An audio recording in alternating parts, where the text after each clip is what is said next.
At the World Cup, England pulled away in the second half. Job not done. Saka picks it up. England have the numbers.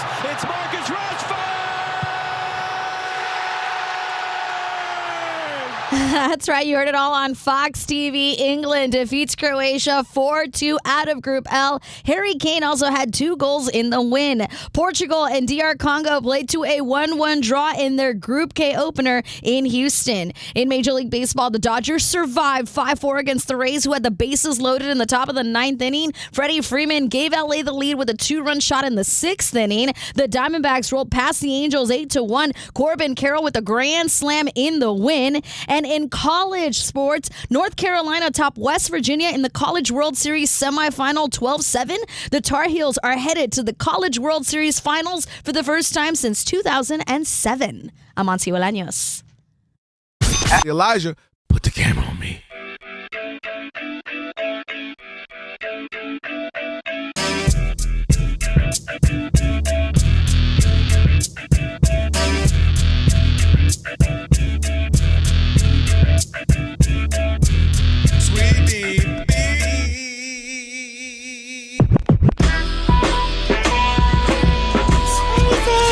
Can this sports writer and this sports fan share a radio show without driving each other crazy? Now, live from the Fox Sports Radio studios, here's Fox Sports Radio's Odd Couple, Rob Parker and Kelvin Washington.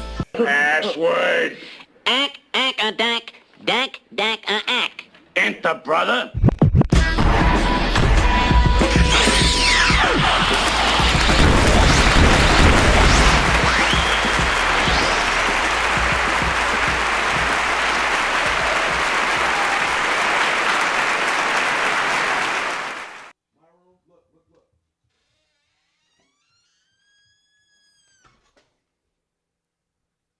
It is the Odd Couple. I'm neither Rob nor Kelvin. I'm Martin. I've been told I can start the show. Green light. Got the green light. Go. It's a takeover. Yo. It's a Odd Couple takeover. In fact, It is the Odd Couple. no.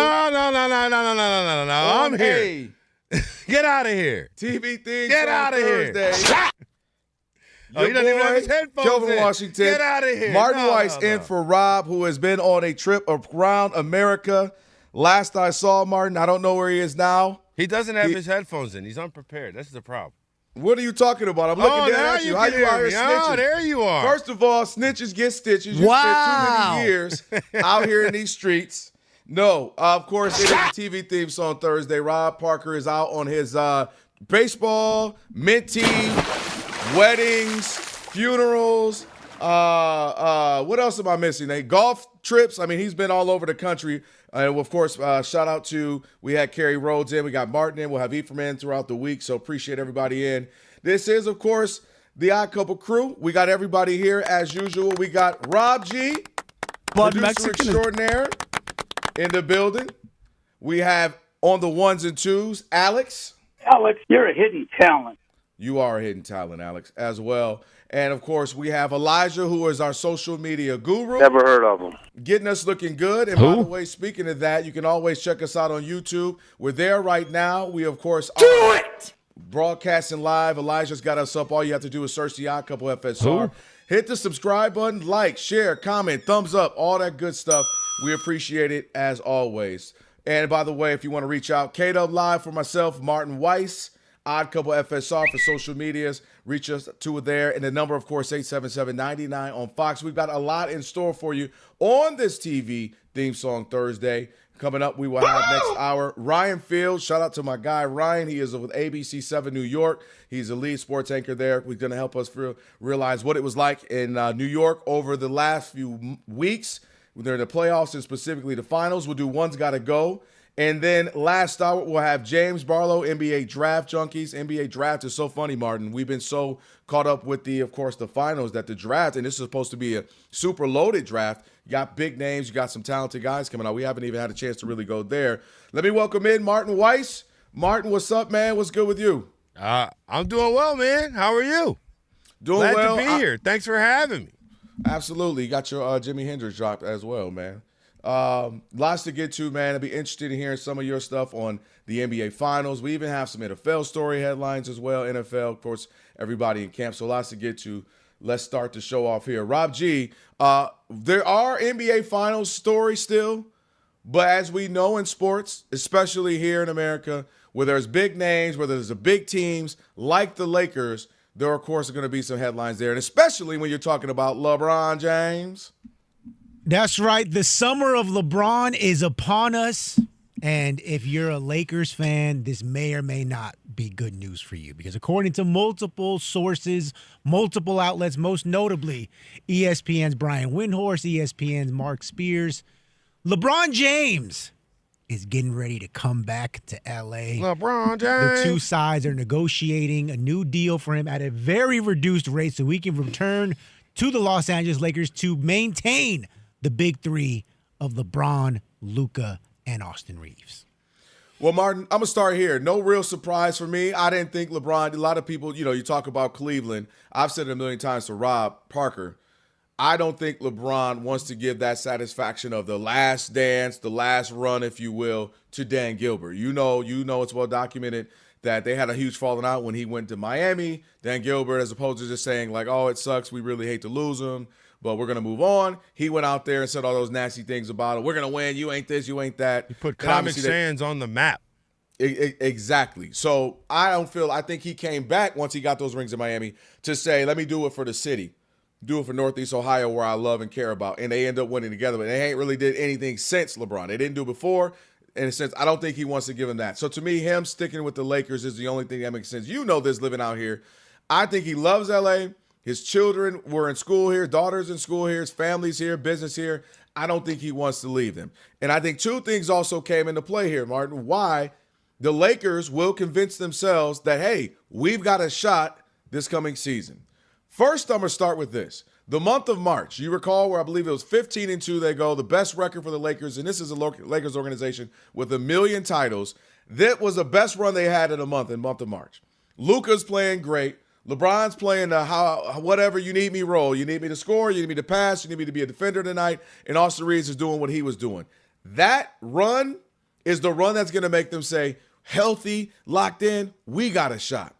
And what also crystallized and finalized it, Martin, is the Knicks run. Because I think the Lakers will look at the Knicks and say, we can be that. We have our Brunson and Luka, similar players kind of in what the West style they play. Got the guy who started over Brunson.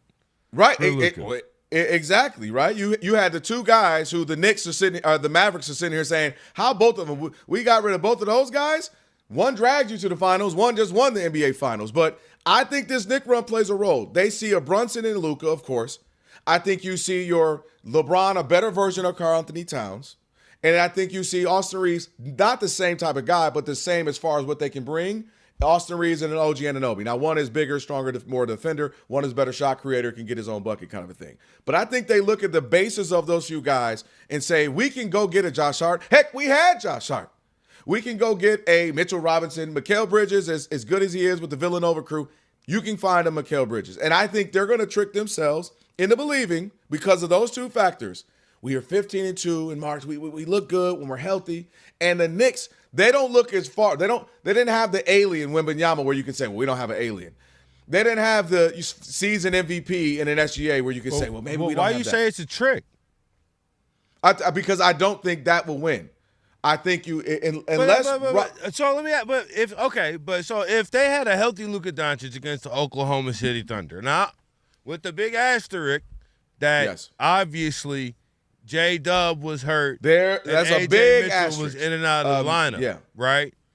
But big asterisk. I think if we've learned anything over the last 10 years of NBA champions, I personally still think that they mattered. I know that some people think they're participation trophies now because there's been no repeats, a friend of ours. But no, I mean, I think they still matter. But if we've seen anything, it has been heliocentric guys are not winning this thing consistently. Well, the biggest difference, you brought up the Knicks, the biggest difference in the Knicks between this year and last year is that in the postseason, after Game 4 of the Hawks series, or in Game 4 of the Hawks series, they took Brunson off the ball as much as they had him before. Of course, he was still the point guard. Of course, he still had an incredibly high usage rate. However, there was a concerted effort to run the offense through Karl Towns. And then that worked all the way up until like game 4 of the finals. And then it was like, Brunson, actually, we're going to need you to score half our points. And you know what he said? I will do that. Okay, I got you, bro. This is what I do. If I'm J.J. Redick, that's the conversation I'm having with Luka Doncic and Austin Reeves. Y'all get us home court advantage in the postseason. Get us top 4 seed throughout keep us out of this 5-6 mess. Keep us out of this play-in foolishness, this tomfoolery. Make sure we'll be at home at least in the first round. And then I'm selling Luka Doncic on, we're going to have LeBron be our primary offensive hub for 20 minutes a game. That's it. That's all we want from LeBron. I don't see a version of when you say trick, I'll tell you why I say trick. Well, I think the postseason's about who's playing the best at the end of the year and who's the healthiest at the end of the year. There's the trouble, ever has Martin. been before. I don't disagree. Here's the trouble.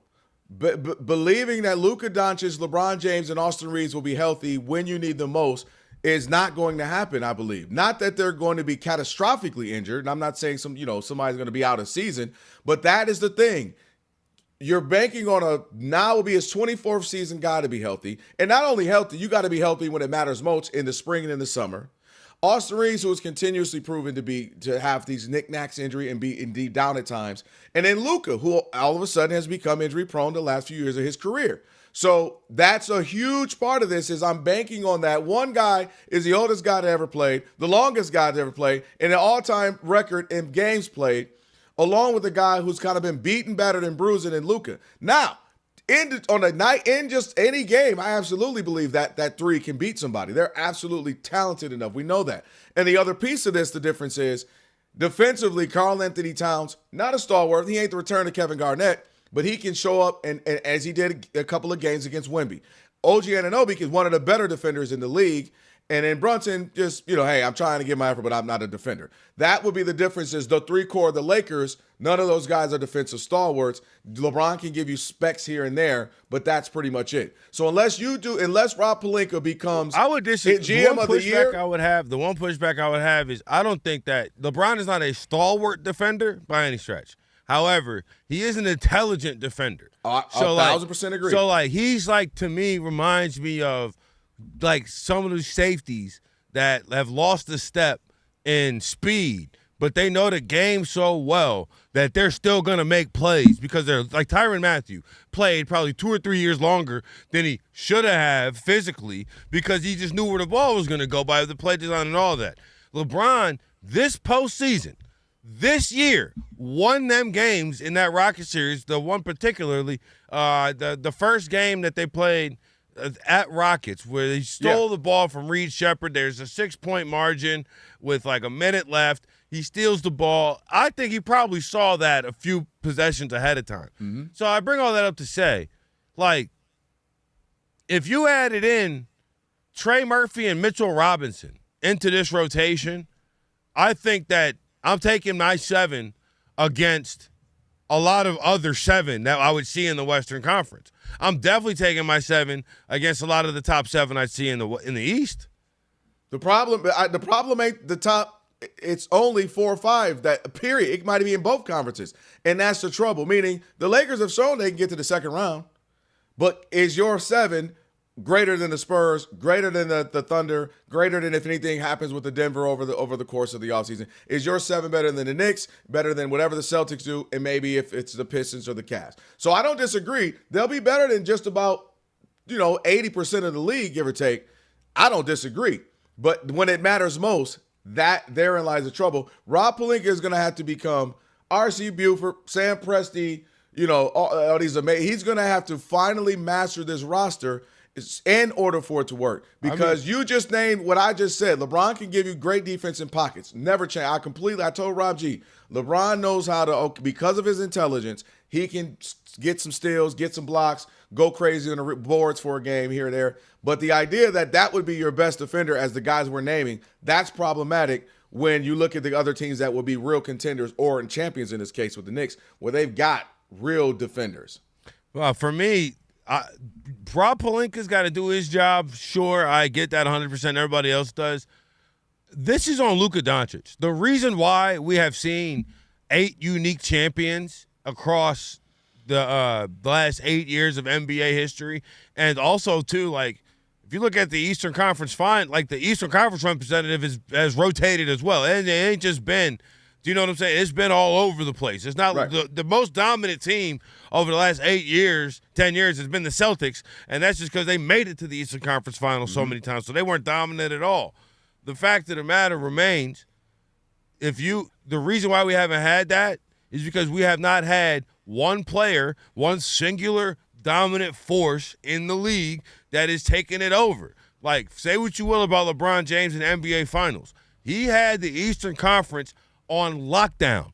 It was do not pass the ECF for anybody who was trying to get a ring in the Eastern Conference. It wasn't happening. So it was, whether LeBron finished or didn't, I'll tell you, nobody else in the Eastern Conference got a chance to. That's the way that Luka Doncic, that's what I thought Luka Doncic was going to be early in his career in Dallas. I agree. And that's what the Lakers traded for. So, like, to me, it comes down to Luka Doncic. I don't agree. I agree with you. 5 years and back of the NBA, meaning whatever, 1942 or whatever to about 4 to 5 years ago. I'm 1,000% with you. I thought Luka was about to drag teams year in, year out. That was the era of dragging. Allen Iverson, that roster was, I can drag a team. We've seen people do that regularly. LeBron, Boobie Gibson, drag a team. Dragging a team, that era is gone. You can drag them to a game or two win, but you got to comprise with a bunch of hoopers. Even if this guy is only playing 12 minutes, those are some of the better 12 minutes you'll see from an NBA player, and that guy, and that guy, and that guy. That's where the league is now. It is no longer just, I got 2 guys, a Kyrie and LeBron, we're good enough. I got this guy and that guy, we're good enough. You better be deep. You better have hoopers, 3, they can shoot, pass, dribble, and defend. Otherwise, what I've seen, you don't have a shot. Yeah, well, the Spurs had a lot of that. You know what they didn't have? A guy that could go for 45. Luka's got to come off the ball a bit, just like Jalen Brunson did. Let LeBron run some of that offense and let that S on his chest stand for sometimes instead of Superman. The 45 guy they had was not supposed to be there yet, meaning Wemby was too early. 2 years from now, Wemby, he can be that guy. They had the nerve to jump the party and jump the line. You've been a VIP. I'll wait till he stops dribbling the ball off his foot before we start talking about 2 years from now. Let's see if he can cross the ball over on the perimeter. Or throw it off people's backs as well. I'm saying. It is the Odd Couple. Martin is in for Rob on this TV theme song Thursday. 877-99 on Fox. 877-99 on Fox. We'll take a few calls on this. If you've heard about the idea that the Lakers, they want to bring back Bron, of course, obviously Luka, and they want to bring back Austin Reeves. Is that enough? Are they tricking themselves into they can win? Or maybe you believe they can. 877-99 on Fox. We want to hear from you. It is the Odd Couple on the TV things on Thursday. Stick with your boys, Fox Sports Radio. But let me tell you all about Kalshi. Of course, if you've been keeping up with the last few weeks, couple of weeks, I've been telling you all about it. The world's biggest soccer tournament we know has arrived, and you can trade the entire tournament on Kalshi. On Kalshi, you can trade every match from the opening stage all the way to the final. USA is coming off an incredible 4-1 win over Paraguay, and now they're going to be taking on Australia. That's for Friday, noon on the West, 3 on the East. And the Americans are currently trading at 57% to beat the Aussies, meaning a $100 trade will pay out $170 if they can win the match. So smart folks, they've been saying all along that this is the best team the United States has had. I brought that up last week. We talked about this. They've been sent to this tournament. That's the best one they've had in years. So you know they're going to be looking to make a deep run. So many games and matches are here on our soil. Kalshi, you're trading against peers in a live market, meaning there's no house. And as the probability changes, you can buy in and out of your position. For a limited time, download the Kalshi app and use code ODD, that's ODD, to get a $10 when you trade 10. Kalshi, K-A-L-S-H-I, Kalshi. Trade on anything. Restrictions and eligibility apply. Not available in all states and must be 18 plus. Trading involves significant risk. Consider if it's appropriate for your financial circumstances. Prices and value may differ and some markets may not be active. See Kalshi.com/regulatory for more. Hey, we're Covino and Rich from Fox Sports Radio, and you watch the drivers. You watch the cars. But these are the people that make race day happen. Veterans and military families you've never heard of. This is Unsung Heroes. Take a look. Around the track, there are military veterans who never stopped serving, only changed uniforms. There are definitely similarities between the NASCAR industry and the military. You have the ability to work as a team. That's a big part of what you learn while you're in the military. I learned from the military, communication is how to convey the point and still get the mission done. I learned that it's just adapting on the fly to the situations that are presented during the race. At NASCAR, veterans help keep the race moving on the track. Across the country, they're answering another call to serve in local communities. Vet the Vote is a national campaign recruiting veterans and military family members to serve again as poll workers in their state and local elections. It's kind of nice to continue to give back for a better America for our kids and everybody around us. Learn more and continue your service at vetv.vote/NASCAR.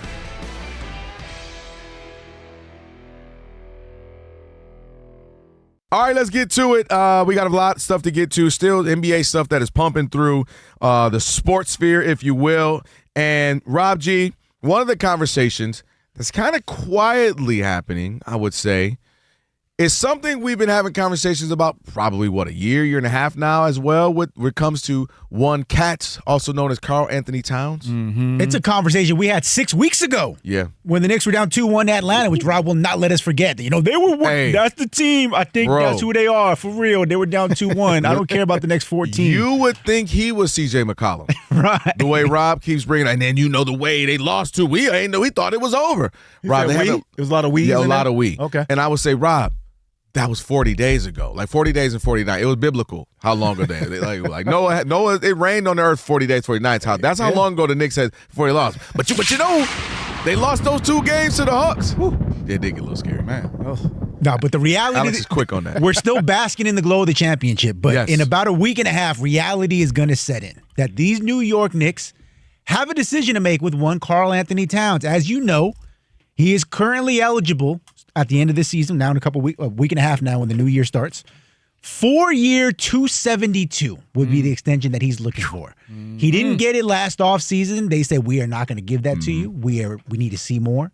They saw more this season, up and down roller coaster, turned it on in a huge way in the playoffs, and then kind of whimpered there down the stretch. But it should be noted, the big fish this offseason, one Giannis Antetokounmpo. This time last year, when they were talking about potentially moving him in a deal, reportedly the only team that he said, I will definitely accept a trade to, was the New York Knicks. And one of the holdups was, allegedly at the time, the Knicks were unwilling to consider moving Karl Anthony Towns in the deal. Mm-hmm.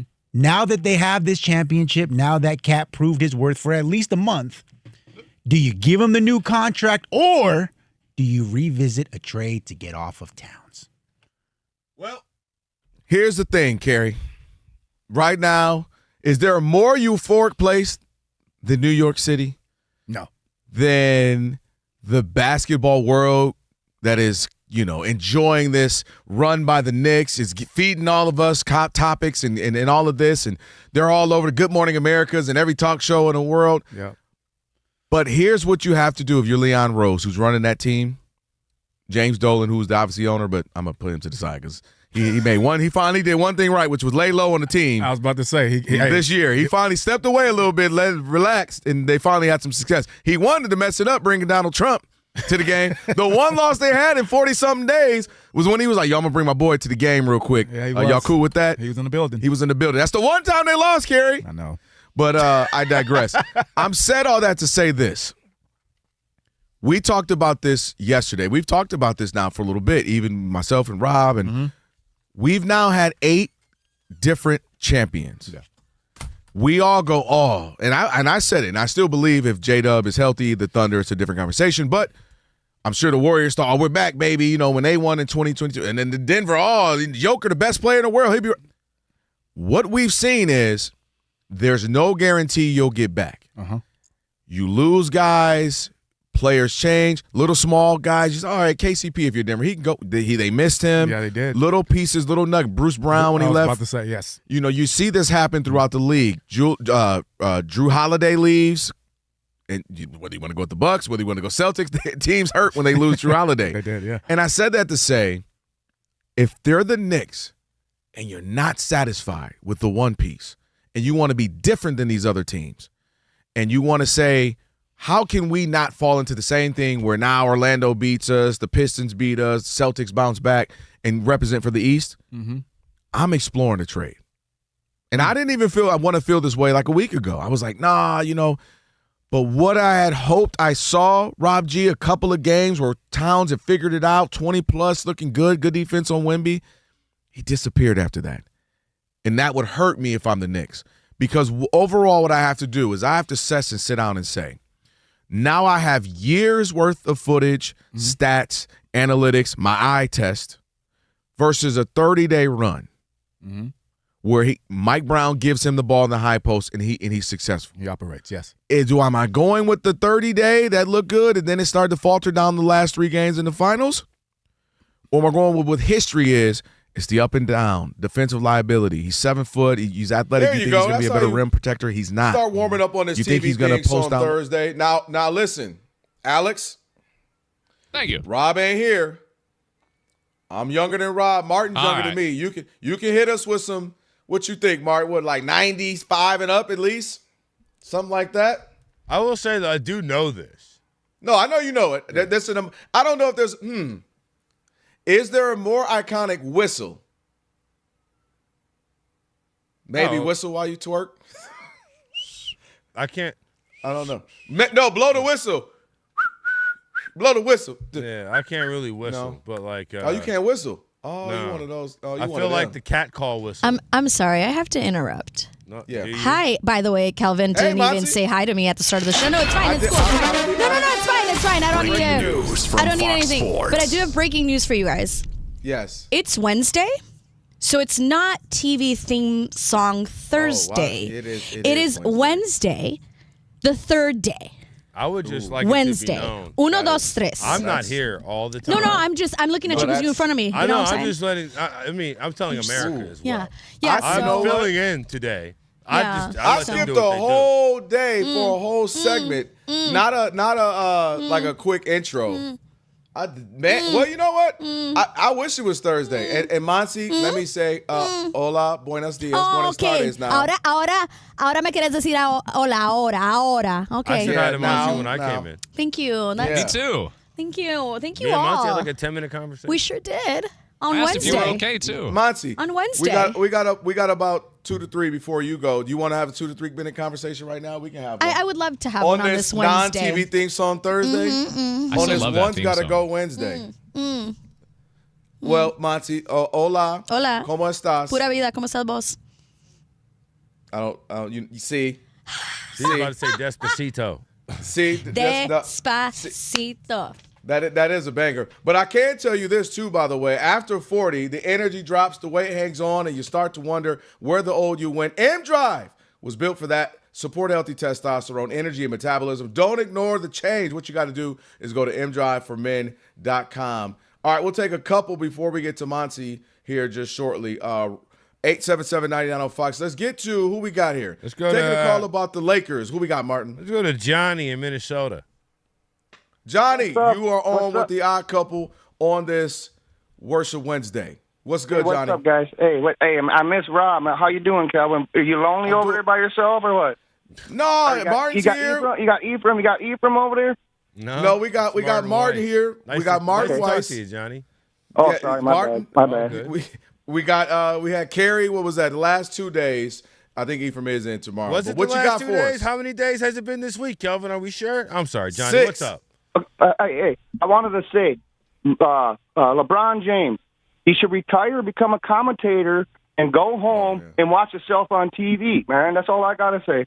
And I appreciate you guys taking my call. Watch him on. Hey, no watch doubt. himself Let me on tell TV. you. I don't think. Appreciate the call. LeBron, number one, he ain't retired. I get that. I know Martin. People want him to. They ready. They've had enough. They're over it. He ain't retiring. Number two, I don't think he's doing the commentating immediately after. I think LeBron is going to want to go do other big business thing. Maybe it's the Space Jams 5, whatever. I don't think he's immediately going into I'll be honest. He may never do it. Clutch Sports might come. LeBron doesn't have enough hair to be a national TV commentator consistently. Kevin in Culver City, you're on the odd couple of Fox Sports Radio. You know, Turkey does exist. You know he might go to Turkey. It's too late. He's been bald since 19. We all know the truth. Kevin, come on. Get us out of here. All the time.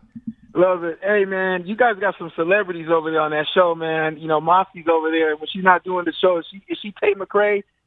Being a pop superstar, she looks just like Tate. And my boy Alex, man, you look like Tyler Glass now, man. You might be pitching for the Dodgers. Oh, hey, you better stop it right now. I'll take that check. Yeah. That's a big check. Is that why Alex is rarely here? He's got to go on the road with the Dodgers. LeBron, the Lakers have to do this. We saw in the finals, when you got a team who blows a 29-point lead, you need guys who can get to the basket and score. When you blow a 29-point lead, you need scorers. You need superstars. And a guy like LeBron in the finals or the playoffs, that's the perfect guy for the Lakers to get that score, that basket. You got Luka Doncic, another superstar Hall of Famer. You got Reeves. You need scoring. And we saw how great the young Spurs were. When they needed baskets and buckets, they couldn't get buckets. Now the Lakers have some young players on the team, Audio, Theo. They got some guys who are coming along who can maybe be those defensive guys. Vandal's got to start earning his money.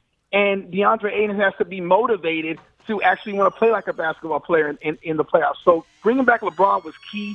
You got to do that. You got to get that done. And at this point, at 40 or 41 years old, he's still one of the top 15 players in the NBA, and you want that on your team to win a championship. You got to have that. You need scoring. You need. Well, the reports are, no doubt, Kev. The reports are, appreciate the call. They're working on it. It's not signed, sealed, delivered yet. They're still working on that. I expect him to be back. Just for me, Martin, you expect him to be back? I do. Yeah, I think. We agree on Golden that. State was like a fun little flirt, but once that died, yeah, I do expect him to be back. That said that would be the team, just to go do the whole Expendables thing. You know what I mean? Let's just go ahead, go out with a blaze, and go play with Steph. It'd be fun. I called it the Vegas residency phase. I'm not mad at that too. Yeah. Well, although Vegas trying to do it younger and younger now. I don't know what they're doing right now. You know, but when you can't tour anymore, that's where you go. You go to Vegas. That is exactly. Have them come to you. I just Googled Tate McRae. I don't know, Kev. I'm a big fan of mine. I don't know. I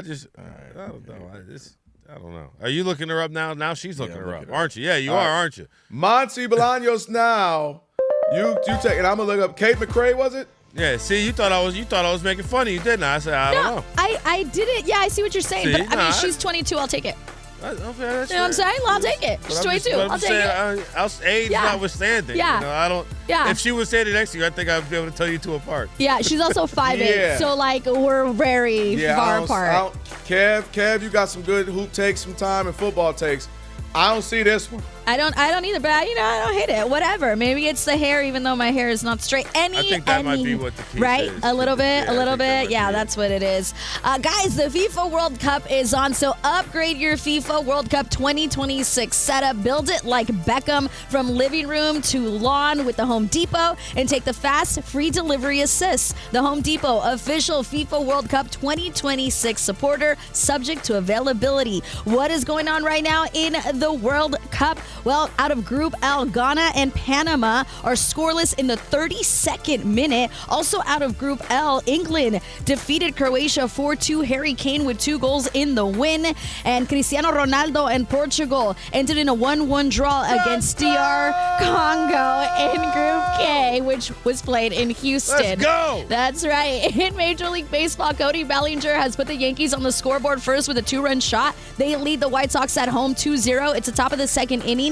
Giants up on the Braves in Atlanta 1-0, bottom of the first inning. The Dodgers survived, and I mean survived, 5-4 against the Rays because Tampa Bay had the bases loaded in the top of the 9th inning. Freddie Freeman gave LA the lead with a 2-run homer in the 6th inning. The Diamondbacks rolled past the Angels 8-1. Corbin Carroll with a grand slam in the win. Pitcher Eduardo Rodriguez earned his 100th career win. The Padres outscored the Cardinals 6-1. Astros doubled up on the Tigers 4-2. Bo Bichette had 3 hits, and the Mets defeated the Red Reds 9-1. Royals took down the Nationals 6-2, and the Marlins crushed the Phillies 12-4. At the College World Series, the semifinal, North Carolina topped West Virginia 12-7. The Tar Heels are headed to the College World Series finals for the first time since 2007. They're going to face the winner between Oklahoma and Georgia. They're playing right now. They're scoreless, and it's the top of the second inning.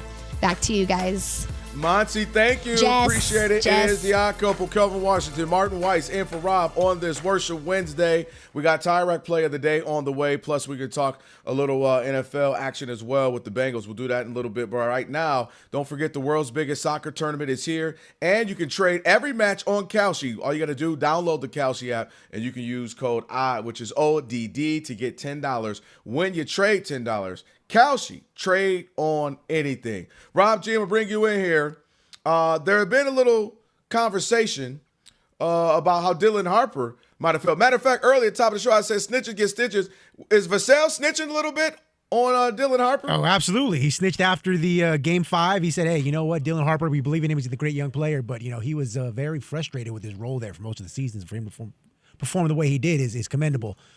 That word got back to Rich Paul, of course, super agent of one De'Aaron Fox, and he discussed the Fox-Harper dynamic on the latest edition of his podcast. Take a listen. I wouldn't make one change. Now, you could say that eventually they're going to have to change because just the way salaries, the books are now, salaries, and De'Aaron's $229 million max deal starts this summer. It's actually, when you really take a step back and you blink for a quick second, Fox, Parker, Castle, Leonard, Harper, Ginobili, Wembanyama, Duncan.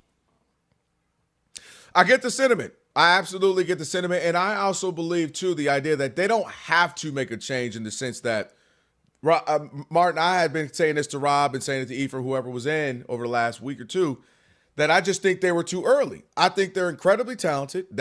We all see that. I just think the NBA forces you to go through this. You have to do it. The Thunder did it. The Knicks did it. The Spurs didn't. They kind of jumped the line and got to a championship. And obviously it ended up they're too inexperienced and they made too many mistakes and ultimately was to their demise. I say that to say we don't know what another year of this looks like. Another year of this team running it back, same group of guys. Now, obviously, just from you're going to have a man changer here, too. Like, okay, we got this new guy. But the vast majority can stay the same. The real question I have is as we see how incredible Dylan Harper is, 20-year-old, looking like he was a 5-6-year veteran in the finals at times, and at some cases was their best player for large portions of the time. The conversation is, does he want to be more like James Harden or Manu Ginobili? And what I mean by that is, James Harden, we were like, wow, 6 man a year. He's in the NBA Finals with the Thunder. And then obviously he comes up short. He didn't play well and really hasn't had an amazing playoff run since. He's been good, but never great. Does he want to be more like that and say, no, I'm out of here. Y'all, good luck. I'm going to get my own team? Or does he want and kind of conduct himself like that? Or does he want to lock into the program, if you will, and kind of have that Manu Ginobili-like run? Now, I'm not saying you got to spend your entire career there. So I don't want it to be that. But just make this run right now and kind of lock in and own this position. And I think Mitch Johnson did him no service. I think it was also, folks got to remember, his playoff run debut. This was his first time in the finals, and he completely misused Dylan Harper. I was telling Rob G and Rob Parker that, like, dude, just because he didn't start, Martin, doesn't mean he can't finish. Just because technically, well, these are the guys, the 5 guys, and I have to do this. No, you don't. And even Wemby can sit if he needed 4 minutes. You know what I mean? There's no, sure. You do what you want, coach. In fact, he did sit him with about 4 minutes left in the fourth quarter. Yeah, there are plenty of times where you got to make some moves as a coach. And I thought he sat out Dylan Harper way too many times when he was cooking. He was poised. He was the best player. But I say all that to say, I'm comfortable saying, look, coach, this is how I feel. If we're just having a man-to-man, we go to lunch over the summer, whatever it is. I don't mind technically if I'm not the starter. If that's what we decide to do, that's fine. But I want to be closing in these minutes. I want to be the guy. I want to be, like I said, a Ginobili, where he didn't start, but we know he wasn't your average 6-man, Martin. He was really a starter who just waited the first 5 minutes of the game. So I look at that as an ideal case for him right now. Now, again, he's a very young, he's 20. So if he plays 15 years, I don't expect him to stay in that position per se. But I expect that would be, that's the thing I'm looking at. I'm playing 32 minutes, Might not start. I'm finishing. I'm closing. In fact, big moments, you guys are coming to me to be the one to kind of settle us down and get some big buckets and whatnot. That's how I view it. The idea that if I'm doing Harper, there's no chance I'm leaving San Antonio like James Harden style. I'm sticking with Victor Wembanyama as long as I possibly can. This is what I don't get with the Spurs. And people, I feel like I'm on an island with this one. The YouTube comments will probably light me up. Now I'm interested. What is that? Their best lineup all postseason to me was Fox, Harper, Vassell, Champagnie, and Wemby. Like, Castle can't shoot. He's not a point guard. All you need to see to show that he's not a point guard is the games in which y'all talk about De'Aaron Fox was playing terribly. All right, well, how about the games De'Aaron Fox didn't play in? Because in those games, Steph Castle had 24 turnovers in 8 quarters trying to play guard. He's not – Steph Castle, if you want to talk about watch what can you learn from the Knicks? Josh Hart is a guy. When he scores 27, everybody stands and claps because he's out there to defend your best player and to get a rebound. He's not going to shoot an open three. In fact, he's going to go out of his way to dribble handoff, get the ball, pass, set a screen, do something. Anything but shoot. If Steph Castle was doing that, then maybe I could see, all right, well, he could have a place in this. But those fourth quarters when Dylan Harper was cooking, you know who was on the bench? Because it wasn't Fox. It was Castle. He was in for Castle. And I'm not trying to crush the kid. He's young, and to your point, all of these guys are in ahead of time. And maybe it's hard sell to say to a guy, like, it's a lot easier of a sell than with Josh Hart, who's been traded 5-6 times. Right. Hey, this is the role you can be a master in and be throwing out the first pitch at the Yankees game today after you win the championship, like Josh Hart and Jalen Brunson did today, right? But I just don't see why. I just don't see. Like, I think to me that's the biggest change that they should make.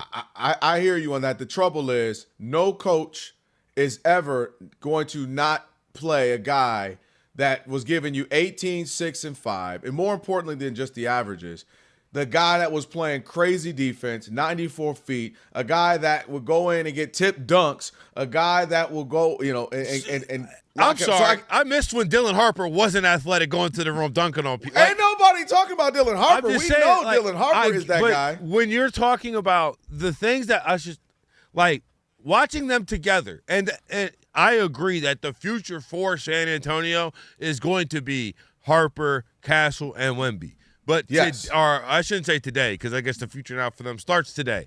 But last week, the best lineup for them did not involve Steph Castle handling the ball.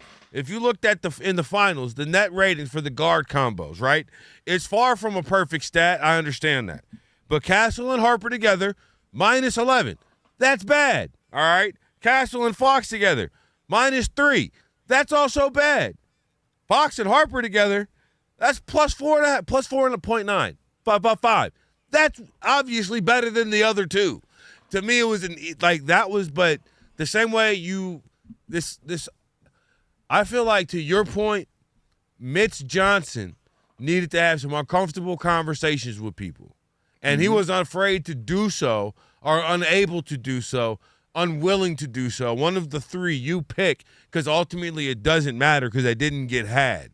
Like, Mike Brown showed throughout the postseason and through the regular season for that matter, I am not afraid to have uncomfortable conversations with Josh Hart, Karl-Anthony Towns, and Jalen Brunson.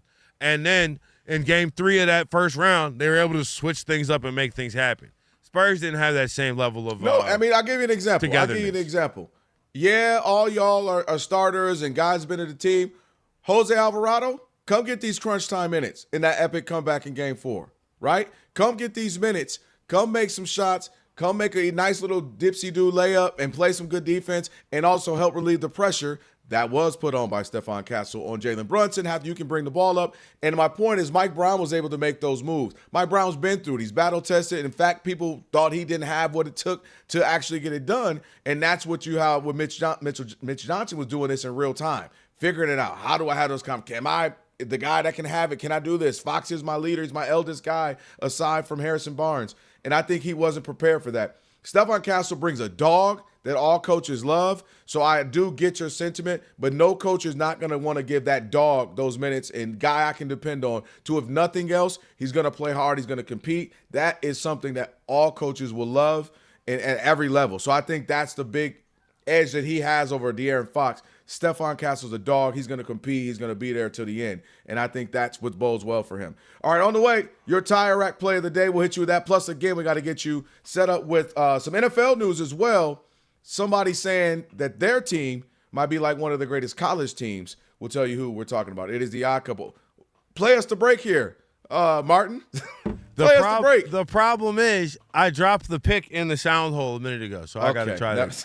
It's come on, Prince would have used it. It's very Prince much, would have used his mouth and the hands to figure out something. We ain't got a paper clip in there or something. No, and and Prince wouldn't have been on the radio with you. We're all being honest. I think you can find Prince on another channel besides Channel 83. That's a little wild. This is the Odd Couple on a Worship Wednesday. Stick with your boys, Fox Sports Radio.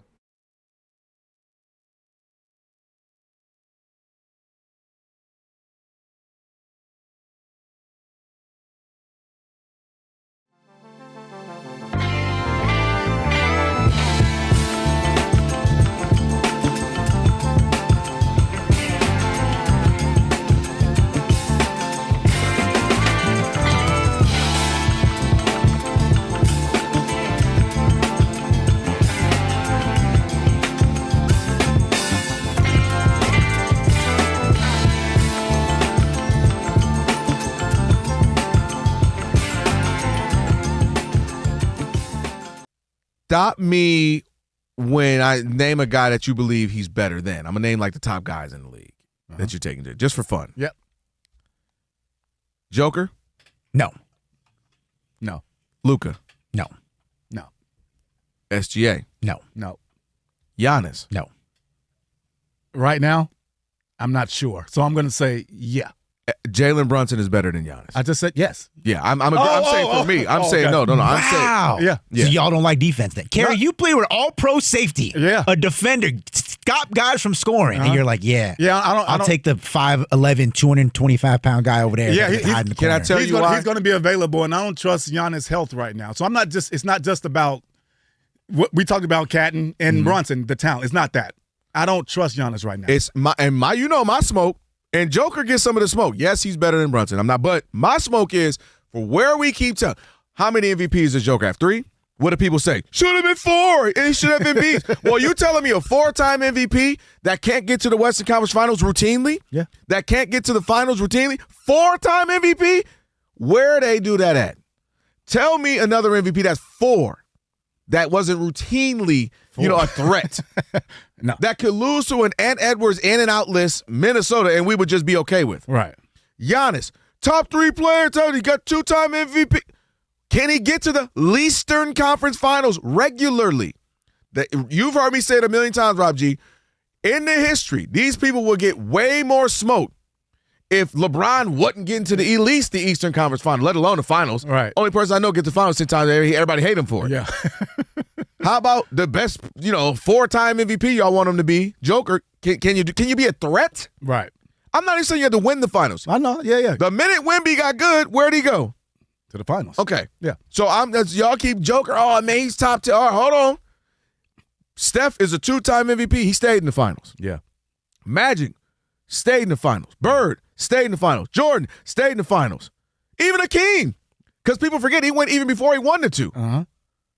You get what I'm saying? People who are dominant, Duncan. So all that, Joker, I'm going to need a little bit of smoke towards the dude. He should have 4 MVPs. And you telling me he can't regularly at least be in the Western Conference? My gosh. Yeah. All right, continue. Go ahead.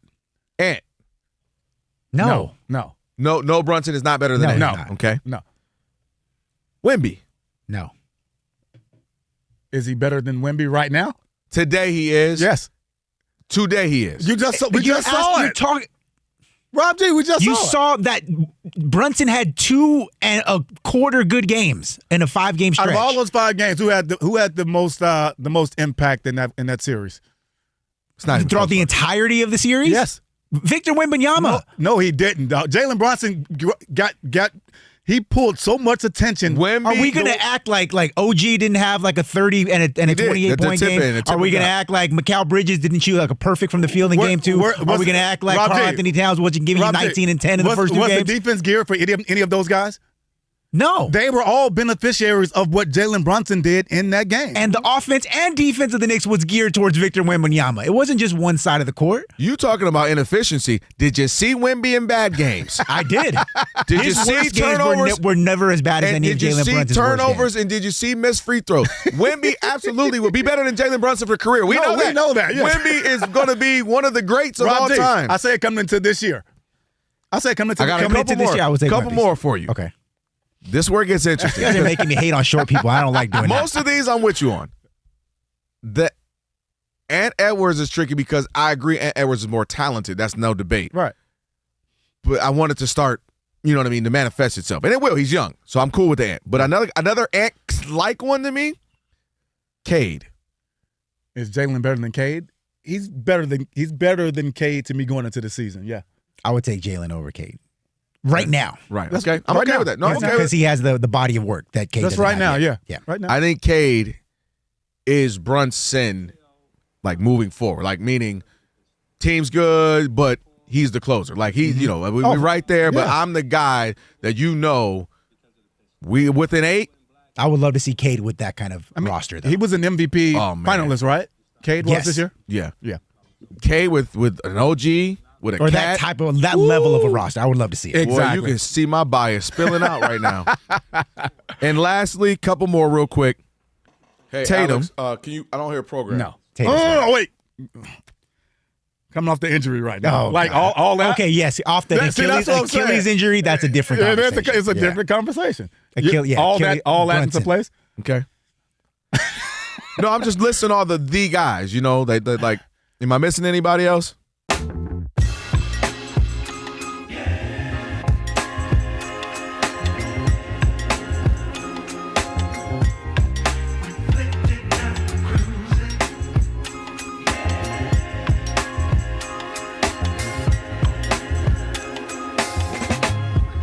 I actually love this one, Alex.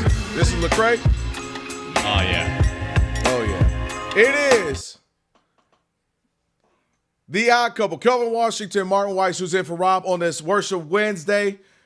We still got a lot left in the show. That's right. Next hour, we're going to be joined by Ryan Field, ABC 7 New York lead sports anchor. We'll talk to him what it was like, what it's still like out there. Martin, we got the parade going on tomorrow. That's going to be crazy out there in New York. One's got to go coming up after that. And then our last hour, we'll have James Barlow, NBA Draft Junkies as well. We'll talk some NBA drafts. So still a whole lot left to get to in this show. Right now, it is time for your Tire Rack Play of the Day. They get a point.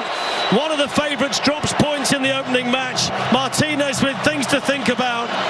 It's finished here. Great game. Portugal won. DR Congo won. And that, of course, is Fox TV. If you've been keeping up with the World Cup, you know that. Go!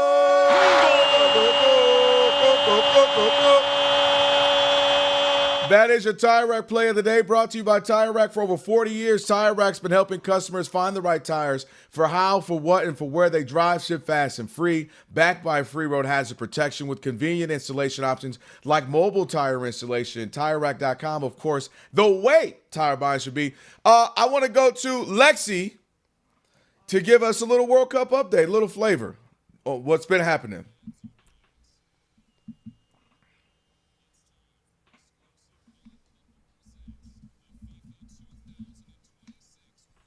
Oh, gentlemen, it's God's game from above. It's gifted to us every 4 years. It's the World Cup. And I know, Martin of Weiss, you are here for this gracious day of us updating the beautiful world of pitch and soccer, the original football. Damn the Americans. But I will tell you this. Did you see the form the Congo played with today? I'll tell you what. Oh, my goodness. Portugal had no shot. They have zero. And I'm coming here to say this, and I'll make an American reference, Ty, since you all love your basketball so much. I don't know why you put something in a little hoop. It doesn't make sense. But still, if Ronaldo continues to play on Portugal, you can mark them off of ever getting out of a group stage ever again. Because Ronaldo is a cancer to the team. He does nothing good. He takes away of all the zest and gusto they have. And I will say this again, disgrace to Portugal. Wait, why you say to zest, Congo. though? Lexi, why you say zest? Because I'm feeling zesty right now, that's why. Yeah, that was a little over the top. I speak about myself. Say, Ronaldo is playing like a 9. However, he is not a 9. He is not. He needs to be on the bench. Well said. He starts with a 9 at 90 years old. Right? Why you hating on the old? Well, you know Rob G loves the old heads. Why you hating on the old heads? Because he's 41 and he looks 25.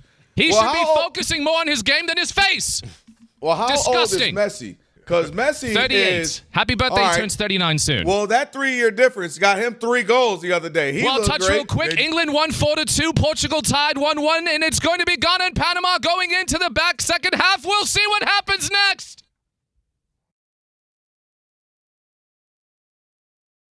We are Fox Sports.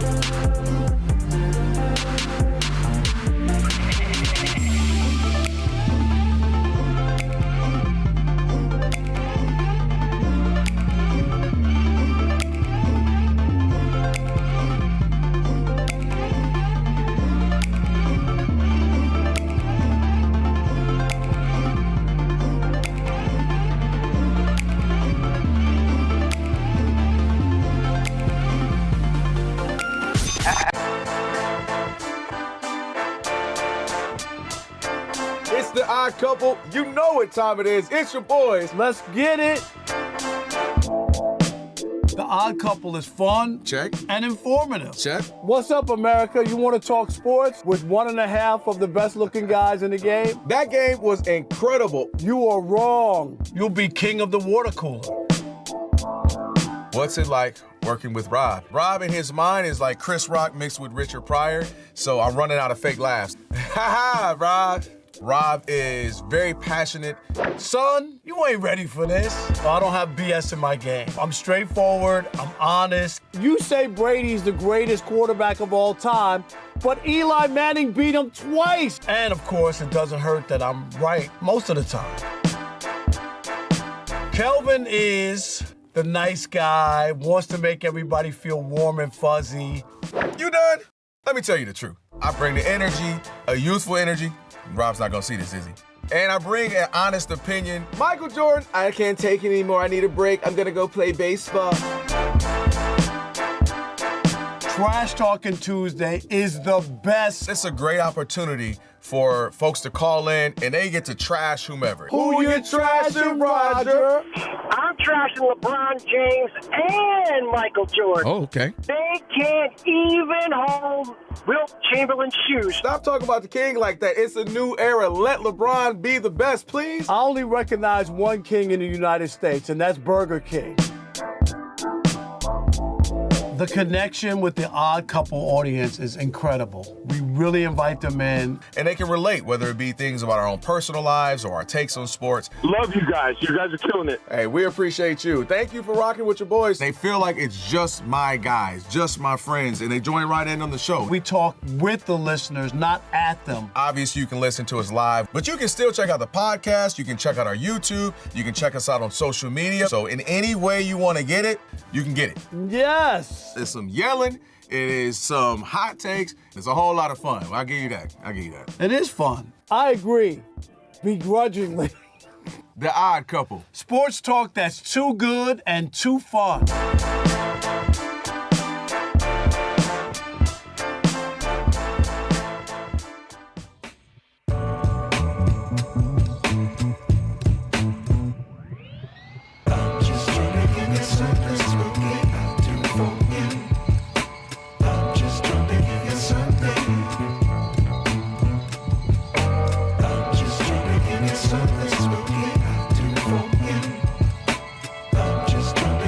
Something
The 2026 FIFA World Cup continues. All the action right now on FS1 between Ghana and Panama, who are scoreless at halftime. This is out of Group L. Earlier today, out of Group L, England defeated Croatia 4-2, where Harry Kane had two goals in the win.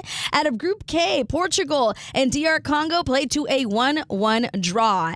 At the College World Series semifinal, North Carolina top West Virginia 12-7. The Tar Heels are headed to the College World Series finals for the first time since 2007. They're going to face the winner between Oklahoma and Georgia. Right now, Oklahoma is up 1-0, and it's the bottom of the third inning. In Major League Baseball, Christian Yelich with a home run puts the Brewers on the scoreboard first. They lead the Guardians 3-0, top of the second inning. Giants blanking the Braves 5-0, bottom of the second. Yankees blanking the White Sox 4-0, top of the third. I'm Monty Bolaños.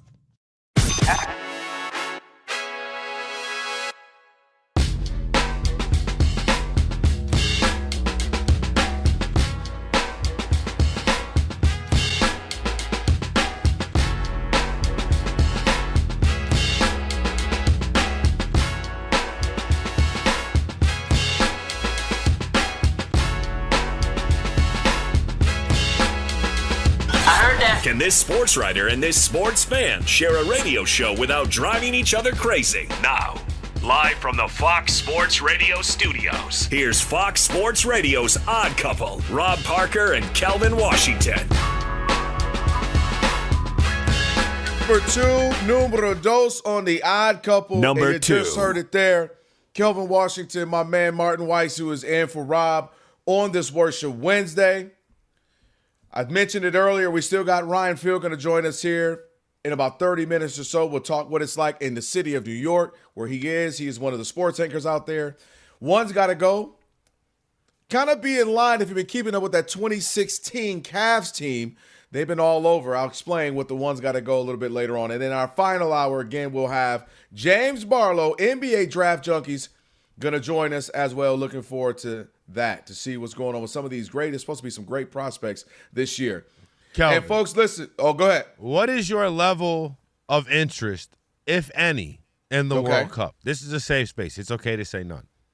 Oh, no, it's definitely not. I've been into it way more than I anticipated. I think because there's been a sports high, like you had the NBA playoffs and just kind of into that sports, just the fervor of that. And then also it helps, you're sitting right there where we have 4 TVs. Yeah, it's all, so you're looking and then, okay. And Alex will tell you, I've been all in. And then obviously, when I'm at Spectrum News 1, it's half to 2/3 of the building is sports with the Dodgers and Lakers. So it's TVs everywhere. So I've kind of been all in more than anticipated. So if a 0 is I could care less, 10 is I'm like the biggest fan, I'm sitting at about a good 5 6s right now. Like I'm not going to act like I'm 7, 8, 9, 10. No. This is okay because this is a safe space. I'm not going to quiz you on it. Are you You could be a 10. You could be 10. No. Understand that our 10 is a casual 10. And it's not a 10 that, if you expect me to know exactly where the right center back is or if that's even I was also position, a 10-year-old soccer. Yeah, I was a 10-year-old soccer legend, you know what I'm saying? So, I know all that stuff what you were just talking about right there. Shout out to Lexi. Yeah, Lexi been keeping me and keeping my enthusiasm too, Lexi. Let me hear something, Lexi. What would you like me to tell you? The greatness of the game? Somebody who let me down, or the biggest win so far? I just literally wanted to hear that. That's all I wanted to hear. Because What's your biggest win so far? Oh, it has to be Lionel Messi showing his true line form. A hat-tricky out of the game with 6 consecutive World Cup premieres. It's beautiful. I ain't gonna lie, that was fly to be like, everybody's like, this is it, this is the last go. And to be like, hit him with a little Roy Jones Jr., Martin. Y'all must have forgot. You know what I mean? Hit him with a little, hold on, bop. Hit him with a little 3-piece real quick. I'm watching soccer for the first, it reminds me of when I started watching baseball. I'm starting to gain an appreciation for it. Welcome on, we've missed you. And trust me, in about 3 weeks, you'll miss me again for 4 more years. Because this is about it. I say I watch it like the Olympics. I don't watch regular season figure skating either. But I will have to say, I'm on Issa Rae status in this tournament, and the African nations have been really competing. And I have learned, they said, that, I appreciate the fact now that soccer is a draw because it's definitely not a tie. Because some of them games not tied. Like, y'all lost, even though the score was the same. Yeah. Y'all lost. See? Portugal today, they got their asses kicked in a tie game. See? Now, Lexi, him talking like that lets me I'm feeling real 6-7-ish out of 0 out of 10. You all excited about the 0-0, boy.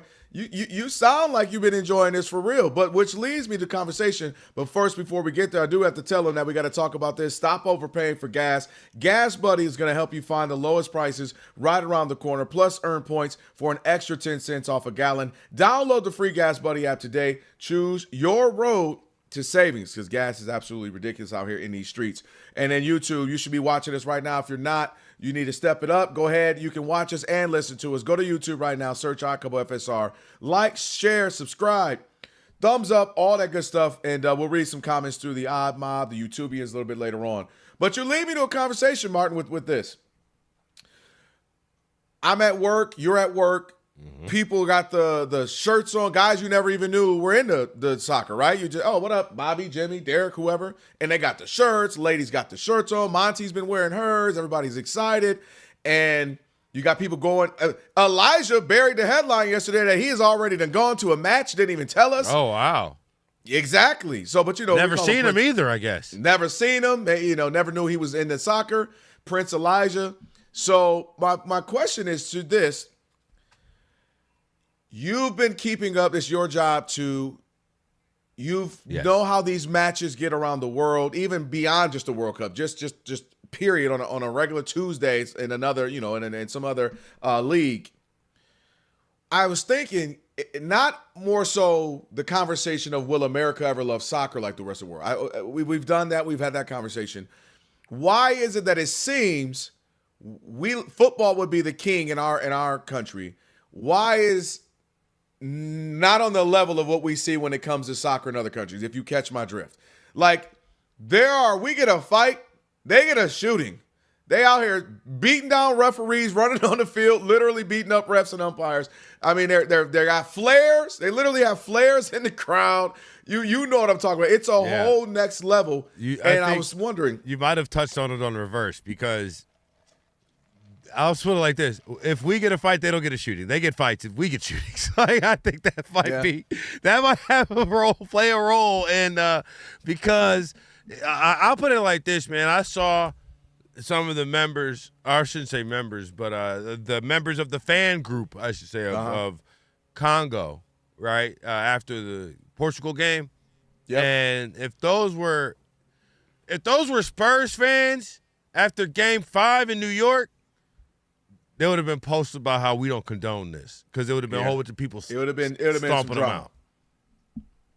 So no, but that's what it got me thinking. Like, I think football here is king. We know that it dominates other sports, from viewership to money to the whole nine. And that's just, football is king here in the States. We love our baseball, we love our basketball, we love UFC and some other things. But I'm like, man, is it on the level of that? And part of why I do think, Martin, we're stretched thin in the States with our fandom. What I mean is, so I'm from Ann Arbor, outside of Detroit. So I'm a go blue, right? You know that, you yourself. And then it's, the Tigers, and then it's the Pistons, and it's the Lions, and it's the Red Wings. And I think we're stretched thin that we were, and a lot of those seasons collide together. And so you're I'm fanning it. I'm loving it. Okay, good game. Okay, this is 82 games, so I don't have to care as much right now. Whereas a lot of these other countries, this is it. Yes, we might have some basketball team in Congo, but dang it, we don't give a dang about that. This is it. I think soccer team. This to me is like their college. Like the way that the people have fervent college sport fandom. That's the way like people follow. I have a buddy I went to college with who literally follows Michigan. Where they play on Saturday, he's there. Wherever, it don't matter where. He don't drink, he don't do drugs, that's his vice. It's Michigan football, right? And it's like that's when I'm seeing these. And again, I'm parachuting in, and I will be next 4 years. I'm not waking up at 4 o'clock in the morning to watch soccer across. I'm just not going to do it. I'm 30. It's not happening. But I will watch this, provided because it's not at 3 o'clock in the morning. That also helps. But, still, even if it's for World Cup, I still ain't getting up at 3:40. Well, I have to, but I get your drift. Yeah, if I'm up, I'll turn it on. But when it was in Qatar, it was like I was watching when I was at work, and that was about it. But it gives the side. It reminds me of college with all the chants and the way that people are really die hard. Like people are not. I shouldn't say people are not, because it takes a lot of equity to be built up in really fandom and mediocrity to get a real, true emotional response, like we saw at the New York Knicks. Massive fan group, and then a ton of mediocrity amidst this time period, right? And then you finally get the well breaks, right? The dam busts, and it's like, oh my goodness, we can't even control the city anymore because the Knicks can't lose, right? It's like that. But I think that only really happens when you have that massive gap and you have to be good once, and then either good once or from a big city, really, and then have a valley. Because if you were like, we're a Saints fan. Been bad forever, right? Nobody cares if the Saints win 13 games. The story the next day is, how do they lose to whoever they're playing in the wild card round? Right. No, I totally get that. And I was looking at this. I'm like, man, the level of fandom, fervor, excitement. I'm like, golly, like I know we love our football, and I think college football could be a great example of what you were saying. It could be comparable, maybe not on that level, but I also think it's because there's a united thing where when you have the country all in, where we're so regional, right? For you just mentioned the Saints, but I'm going to be the Lions. And then Rob G will be the Raiders. And then, so I think Monty is Rams, I'm not mistaken. But just like we'll be, Chargers. I'm sorry, Chargers. That's right. Started. I don't want to get her started. But my point is, you get what I'm saying? It's fragmented in my city or my state. And in some cases, we got multiple teams in states, right? Like I just said, Rams and Chargers. Sure. So I think we stretch thin. Multiple teams in stadiums. Facts. And when they get united, because like we are all in on this. I don't care if you're from city whatever or city that. We are all in on this, locked in on that. And I'm like, that adds to it. And I was explaining the same thing when it came to the World Baseball Classic. Rob, as in Parker, was saying, oh, man, this doesn't matter. The only thing that matters is the World Series for those guys that are in Major League Baseball that were playing in the World Baseball Classic. I said, Rob, listen, some of these dudes who are Dominican, they absolutely want to win a World Series. But this might matter to them more. This is for their country. These are guys they played with since they were 8. You know what I mean? They've been 10 years old. It's his blood, sweat, tears, family, generational. So many of them, that's the only country they ever known, whereas a lot of guys in America, they come here and they might be first generation or second generation. This has been where their bloodline is from. That we're Dominican far back 15, 20 generations. So my point is, it means a little bit more. And I feel like that same thing when I watch in the World Cup, that, man, it just means a little, it's more life or death. Whereas, like you said, the Saints were good. We'll blow it next year. For them, it almost feels like, man, this is the end-all, be-all. I can go to my grave because Team Milan or Team Congo or Team Carousel just got a team, as far as in the World Cup, first time in it. Smacked. Got the first goal and then lost by 6. Tunisia, how about that? The Tunisia, to your point, fired their coach. They fired their coach in the first game of the World Cup. First game. Boy, let me tell you who's in Tunisia. Rob Parker must be there. Firing people at the one that fired Mitch Johnson.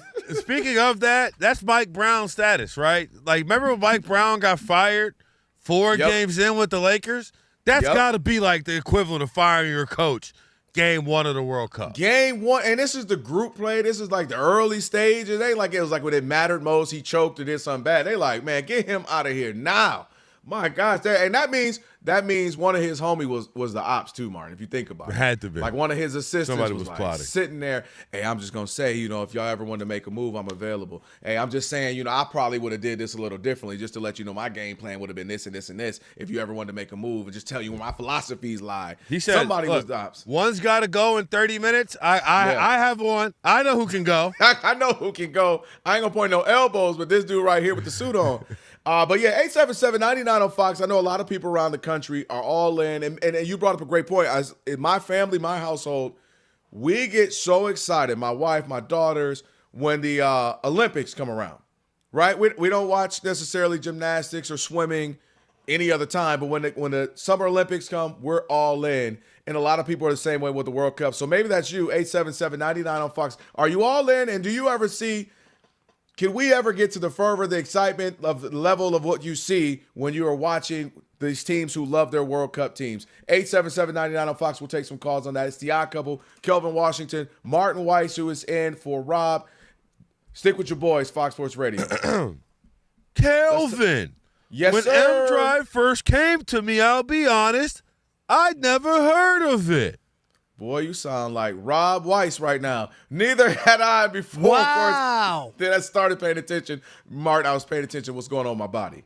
Same. After 40, energy drops. Weight won't move. The gym stops giving back what you put in. And then at that time, you start thinking, man, I'm doing everything right, man. I'm doing this, I'm trying that. Is it me? Hello? Is this thing on? It's not. It's testosterone. It declines after 40 and takes everything with it. Just ask LeBron James. And facts, and you, because I know you're barely 40, Mr. me? Rob Rice. M-Drive is built for exactly that. What you do, you wake up, you get a couple of capsules in the morning, or you have Alex, shout out to Alex, make us these amazing smoothies with the powder form, clinically tested ingredients that support healthy testosterone, energy, and metabolism. Hold on a second. Let me find my glasses. Here's what got me.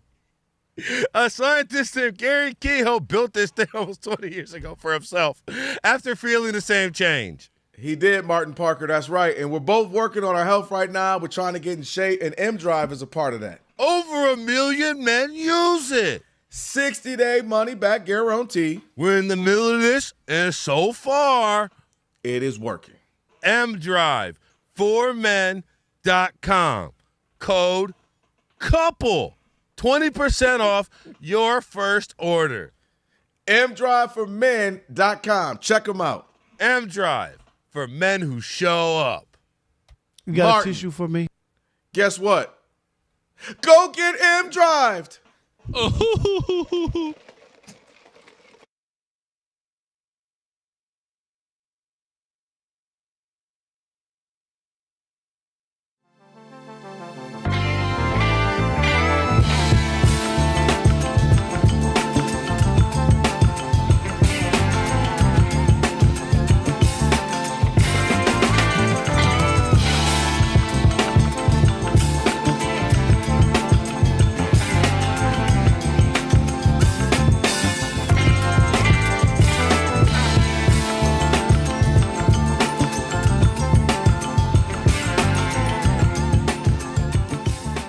All right, let's get to this, Rob G. We yesterday you were playing the role of Steve DeSager for a quick second when you gave us that breaking news that we had. Oh no, Steve jumped in on that one.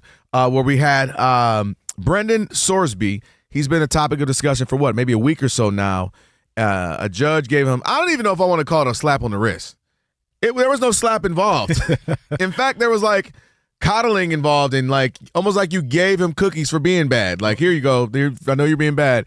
But then we get the backlash from some of the league, and they're saying the SEC, the Big 12. I'm sorry, Big 12. Their backlash there, and they were saying, hey, and they'll go to the appeals court, and we find out he's going to go to the supplemental draft. Yeah, and the reason he's going to supplemental draft, the reason this became such a big issue is, had to get judges involved, had lawsuits involved, so many different appeals, is because the big story here is that Sorsby was ruled ineligible by the NCAA after it was discovered he had wagered approximately $90,000 on professional and college sports over 4 years, including 40 bets involving Indiana football when he was on the roster in 2022. That's a big no-no. Yeah, that's so that's the whole reason why this all happened. And now we mentioned yesterday, I guess, I don't know where he was advised to drop this because it's going to impact the program at Texas Tech, which he transferred to.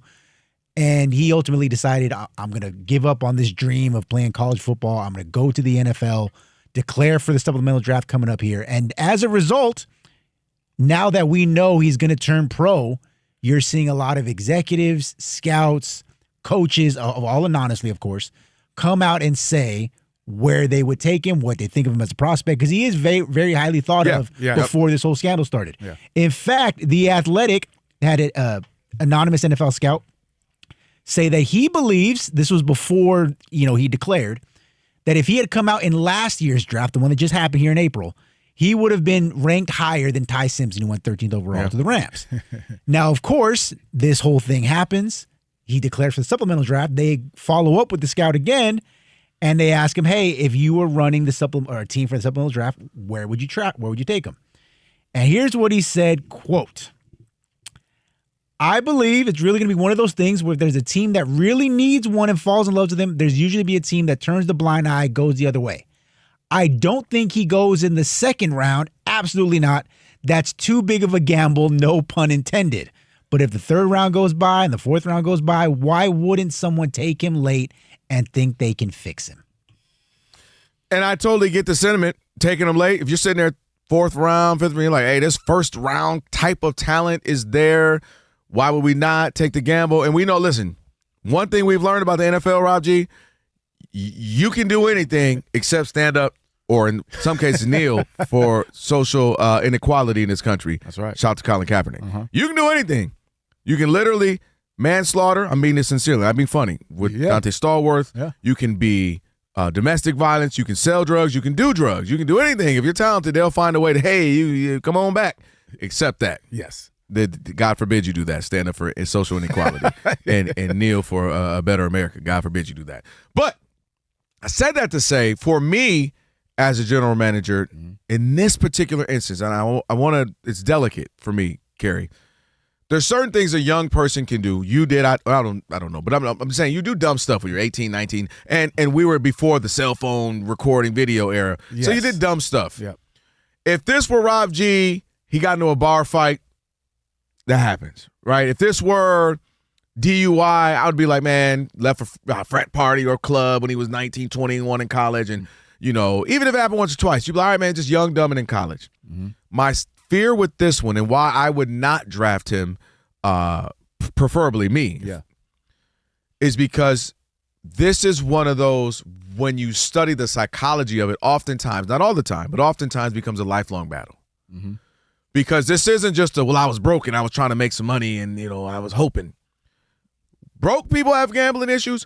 Billionaires have gambling issues, right? Am I millionaires and in between? Yeah. Thousandaires, hundredaires. And it becomes a battle that somebody might have for life. And my fear would be, Kerry, this just happened. He just got the non-slap on the wrist I referenced. Yeah. And now I'm drafting him. I want the young man to be whole and healthy. I want to give him time. And so for me, I'm not saying in year 2 or 3, if he became, let's say someone drafts him this year, he sits behind somebody, and then that little contract ran its course, and now he's available. We hear nothing but good praise, nothing but good things. He's speaking up. He's an advocate about gambling. He's trying to help other young men, and nothing but good things, work ethic's great. Then I would trade for him, draft, you know, or if he's a free agent, sign him.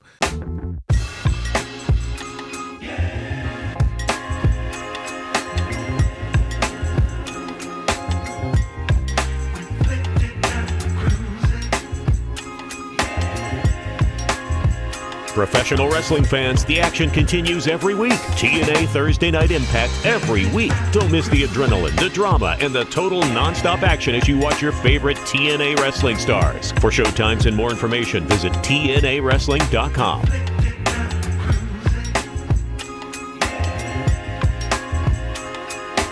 Little Fred Hammond, Detroit legend.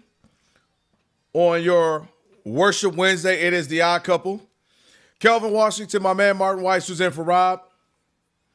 For over 40 years, Tire Rack has been helping customers find the right tires for how, for what, and for where they drive. Ship fast and free, backed by free road hazard protection with convenient installation options like mobile tire installation. TireRack.com, it is the way tire buying should be. Don't forget, in about 6-7 minutes or so, we'll have Ryan Field, ABC 7 New York lead sport anchor. We'll chop it up with him about the finals. How the city of New York is buzzing. Of course, they got the parade jumping off tomorrow as well. And we got One's Gotta Go coming up here in a little bit as well. So still a lot left in this hour. Last hour, we will have James Barlow, NBA Draft Junkie, join us as well. Don't forget, you can always check us out on YouTube. If you're not already, go do that. Shout out to Elijah, who is Prince Elijah. He's just always on vacation, always hitting up matches and just living his best life. It's got us looking good on the tube. All right, Mark, we were just talking about, you asked a great question. You asked, kind of where my enjoyment of the World Cup was. I bounced the same question back to you. We kind of had one about, can Americans, will they pick up what they feel about our football or basketball ever quite like these other countries do with soccer? I've watched every match, bro. Oh, then you didn't ask 0 to 10. Where are you? Oh, I'm 10 and now, but then after the World Cup final, I'll go back to 0. Yeah, I'm fully acknowledging I'm dropped in. Like, this, to me, is like the Olympics. I'm not watching regular season figure skating. It's not for me. Between the two, it's like Olympics still. Because I get the variety, right? Like I said, it's like you mentioned. Oh, there's the figure skating, or it's the diving and swimming, and then it's the track and field, and then obviously Olympic basketball. I get a little bit more variety. All right, let's take some calls. 877-99 on Fox. Who we got? Let's go to John and Raleigh. You're on the John. That's right. What's up, John? Hey, guys. How's it going? Going good, brother. How are you? I'm good. So here's just what I have to say. I think is what Americans generally like when it comes to our national sports. I think we only really like it and appreciate it and will tune in when we win. I think this time around, the first USA game, we were all shocked when it was 3-1, 4-1, because we didn't know we were that good. And I think the most recent example we can see that is when it was USA versus Canada in the hockey Winter Olympics. That's a good point. In the U.S., that game got almost 30 million views. If we look at the NBA Finals, they averaged 20 million views, with the Game 5 peak, I think, had like 32 million views. So when Americans see that no one wants to tune in just to see us lose to a bunch of Europeans and countries that we don't even know and can't even name. But if we think we're good enough, we'll tune in to watch. He makes a great point, because I didn't watch a single – as much as I talk about the Olympics, I locked into the hockey, like probably second period gold medal game. Right. Like, all right, let's see if we win. And which it could go to when we talk about the Olympics, why women's gymnastics does so well. Because generally – we're going to be one of the best, if not the best, and we have, or at least some of the best in those competitions. So we're all in because we expect to dominate and scream USA. All right, let's take another call. Appreciate you, man. Who else we got? Let's go to Andrew in Bakersfield. You're on the Odd Couple. What's up, Andrew? All right, we'll see if we can get Andrew here in a minute. Dominance absolutely helps. I do think you added an element, Martin, when you brought up misery, because you of course spent many years in Detroit. Yes. The Lions. On paper, you tell me, lifelong Lions fan, it's all I've ever known. It doesn't make sense how they sell out and have a huge fan base when the vast majority of the time of a Lions fan, it was either or bad for the vast majority. I'm not saying they have a good year, a couple years, and yet it is always packed. Am I wrong? No, not only is it always packed, but it's because sports sells hope. That's what it sells. The start of every season, everybody starts out 0-0, and that's the best thing that you can do if you're a Lions fan for probably the majority of that time, save the last 4 years. Right. Andrew in Bakersfield. Want to try this again? Let's see. Andrew. What's up, Drew? You're on the Odd Couple this time. Is he on the Odd Couple, Rob? Come on, Drew. Hello? Hey! We got you. There he is. All right, guys. I'm all in on the World Cup. If I was any more all in, I would be the World Cup. I'm dripping in World Cup juice. World Cup juice is crazy. I grew up playing soccer, and I was like 13 when the World Cup was here in '94 with Lawless, Balboa, Kobe Jones, and that set it off in the U.S. for us. And Alex, back me up. If Terry's not watching the game on Friday, I'll be pissed. How about you? Thank you, guys. No doubt. He's talking about, Martin, we had Kerry on yesterday. He asked something about the similar question. Kerry said he ain't watched not nan minute, and he could care less. And we were actually shocked. Me, Alex, a.k.a. Lexi, Rob G, we were kind of like, Kerry seems like the type of person that, will dabble a little, like, I'll watch this, watch that. Man, if it ain't Duke basketball, Dallas Mavericks, or the NFL. Or I'm in the studio making a hit. Yeah, right. Or you want to talk about players to break. He'd be more than happy. But unfortunately, he's on the one radio station they don't play music on. Yeah, I know, right? I was actually shocked, though. I thought, I didn't expect him to be dripped into soccer juice, the World Cup juice, like Andrew, but I didn't expect that. All right, appreciate the calls. On the other side, we'll talk to Ryan Field, ABC 7, New York lead sports anchor, and another person, another Michigan man. We'll talk to him in just a minute. Monty Bolaños, now getting you updated. Monty's all in to the World Cup. I really am. I like the World Cup. I like that there's games throughout the day. It's just a change. Like that too, you know Monty. what I'm saying? And it's just a change in our everyday schedule. And I feel like that's what I like, that it's spicing it up. Before we dive into what's happening at the FIFA World Cup, I got to tell you something else first. Train to push past the pain, not athletes, just people trafficked every day right here in the U.S., sometimes by someone they trusted. During the World Cup, help us break the silence. Visit bluecampaign.gov/World Cup to learn more. Paid for by the Department of Homeland Security.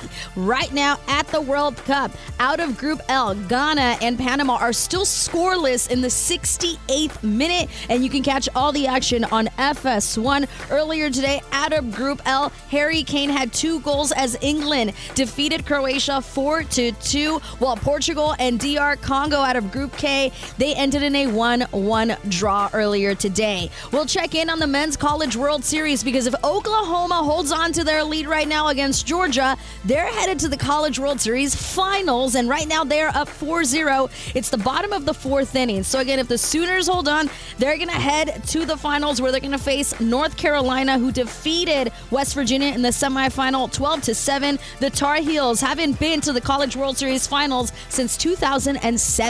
In Major League Baseball, the Brewers are blanking the Guardians. It's 5-0, top of the 4th inning. The Giants are shutting out the Braves in Atlanta 5-0, top of the 5th inning. The Blue Jays are blanking the Red Sox in Boston 2-0, bottom of the 5th inning. But right now the Red Sox do have the bases loaded. They are down to their final out. Colson Montgomery with a 3-run homer put the White Sox on the scoreboard, but the Yankees are still up. It's 4-3, bottom of the 4th inning there. In NBA news, the Utah Jazz and restricted free agent center Walker Kessler are far apart on negotiations on a new contract. The report said that Walker turned down a 5-year, $140 million deal. Also, NBA news on Google. If you Google Jalen Brunson, it says, "Did you mean Captain Clutch Brunson?" So it gives, yes, if you just go to Google, just search Jalen Brunson. Did you mean Captain Clutch Brunson? It's awesome. It's the greatest thing. WNBA, the season is going to expand from 44 to 50 games. And in NHL news, the Maple Leafs are hiring former Kings head coach Jim Hiller to be their next head coach. Back to you guys. Did you mean Captain Clutch Brunson? Isn't That's that right. awesome? I'm looking at it now. Isn't that awesome? It's so good. Let me Google Monty right now. Monty Bolaños. It's not. It's gonna say, "Did you mean Latina Costa Riqueña?" I'm really doing it, by the way. It's gonna say nothing. Right. I hope it doesn't. I hope it doesn't say something. In fact, don't tell me if it does. Ooh. That Stop. AI overview, scary. Stop. Yeah. Stop. I ain't gonna tell you what it said. You better go It said find YouTube sensation who draws thousands of subscribers every time she's on. How they know, Monty? How do they know? How do they know? All right, appreciate you. Jess. All right, it is the odd couple, Kelvin Washington, and with my man Martin Weiss. He is in for Rob, of course, who is traveling all around the country. Right now, we are joined by my man Ryan Field, ABC 7 New York lead sports anchor. Ryan Field, ABC. You can follow him there. What's up, man? What's going on? Kelvin, Martin, what's going on, boys? How you guys doing tonight? Doing good, brother. I would imagine, have you been safe? Is your car tipped over? Is it burned? Is your house or condo or apartment, is it all right? The streets of New York are going crazy. We are surprised the city is still standing after what we witnessed here Saturday night. It was such a weird feeling because I was down in San Antonio and, you're so far removed from the situation going on here. So much, in fact, by the time they came to me for the post-game show on ABC after Ernie and Charles and those guys wrapped it up, and when they came to me, I was standing in an empty arena. You could hear a pin drop while all of our reporters were all over the city just getting mobbed by fans, and it was just such an interesting differentiation where we were at in terms of where they were at and where I was at. It was just a crazy night, man, and the party tomorrow is going to top all of that tenfold. They just announced that the NYPD is bringing in a record 10,000 police officers for a crowd that people are expecting anywhere between 2 to 4 million people tomorrow for this parade. So it is going to be a party unlike anything this city has ever seen, and we are bracing for it, bracing for impact, as they say. Now, Ryan, I got to ask you, because you said you were in San Antonio. I wonder, what was the vibe? Because there were times during this postseason, I'm watching these games on TV, and I look up and be like, wait, who's the home team? Because that guy's shooting free throws, and they're booing him like, how many points does he have? He's playing well. And I realize, because it's cheaper to fly to Cleveland. It's cheaper to fly to San Antonio and all that. So just like on a real, like, actual boots on the ground, how many Knicks fans were there? I'll tell you what, man, if it wasn't a 50-50 split, it was pretty darn near close. And I flew out of JFK, ended up having to leave Saturday morning, day of the game, and there were just Knicks fans everywhere piling into flights.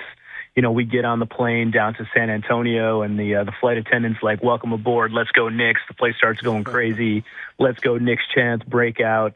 Once they won Game 4 in the fashion that they did on the OG Anunoby tip-in, and the Knicks were on the precipice of doing something that they hadn't done in 53 years, you knew damn well that place was going to be at least half full of Knicks fans, and they traveled, they represented, they made all sorts of noise, exactly what you'd expect them to do. And if you were not watching the game and you just heard the crowd react to a basket, it would be hard to differentiate who was scoring between the two for a home game for the Spurs.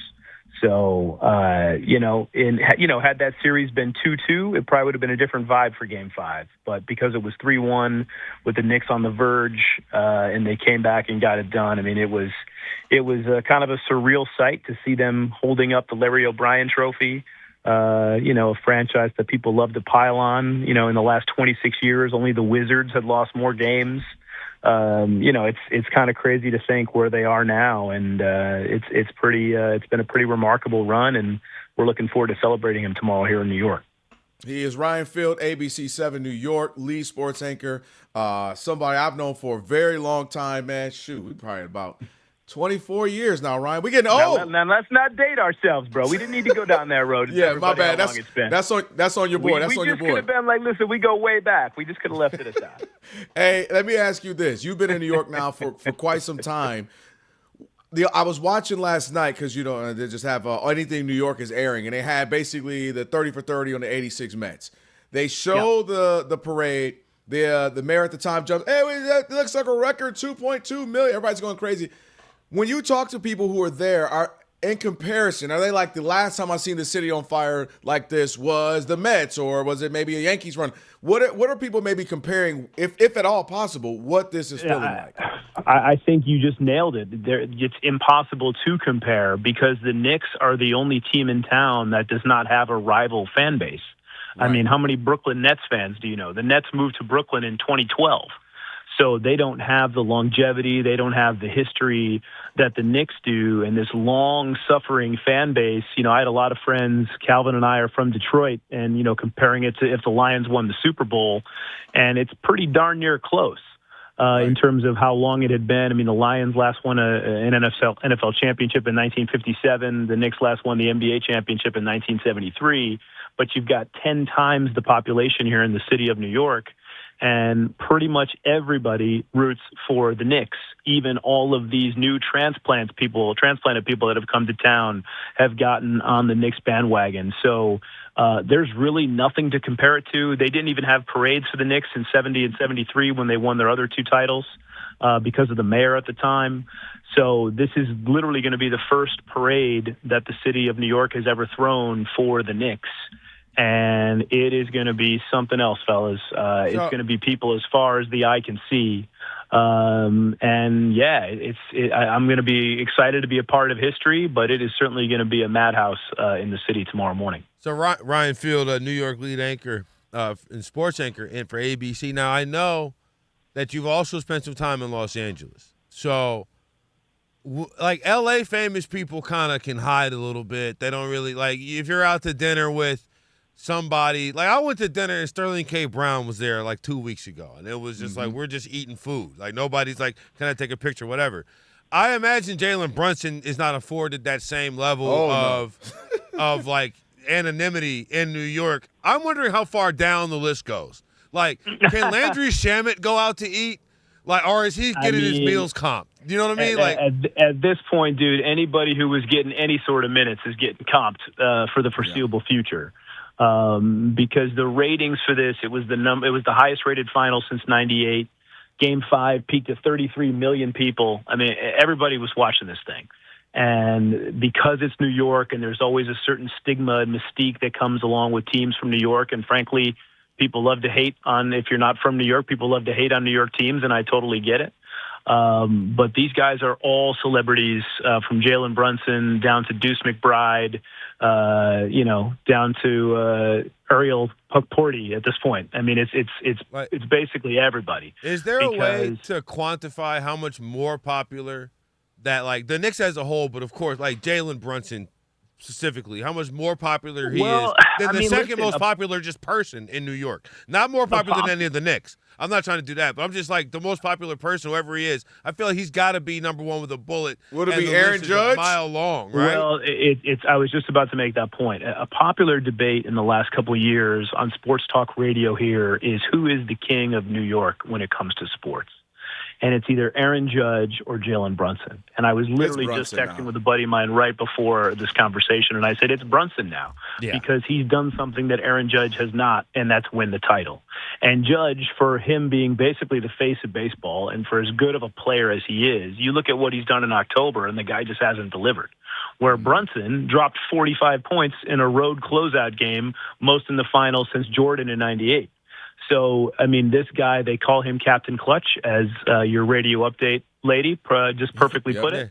Just Google it. And Google it. I mean, that's exactly what he is. This dude single-handedly brought them back in every game in the finals.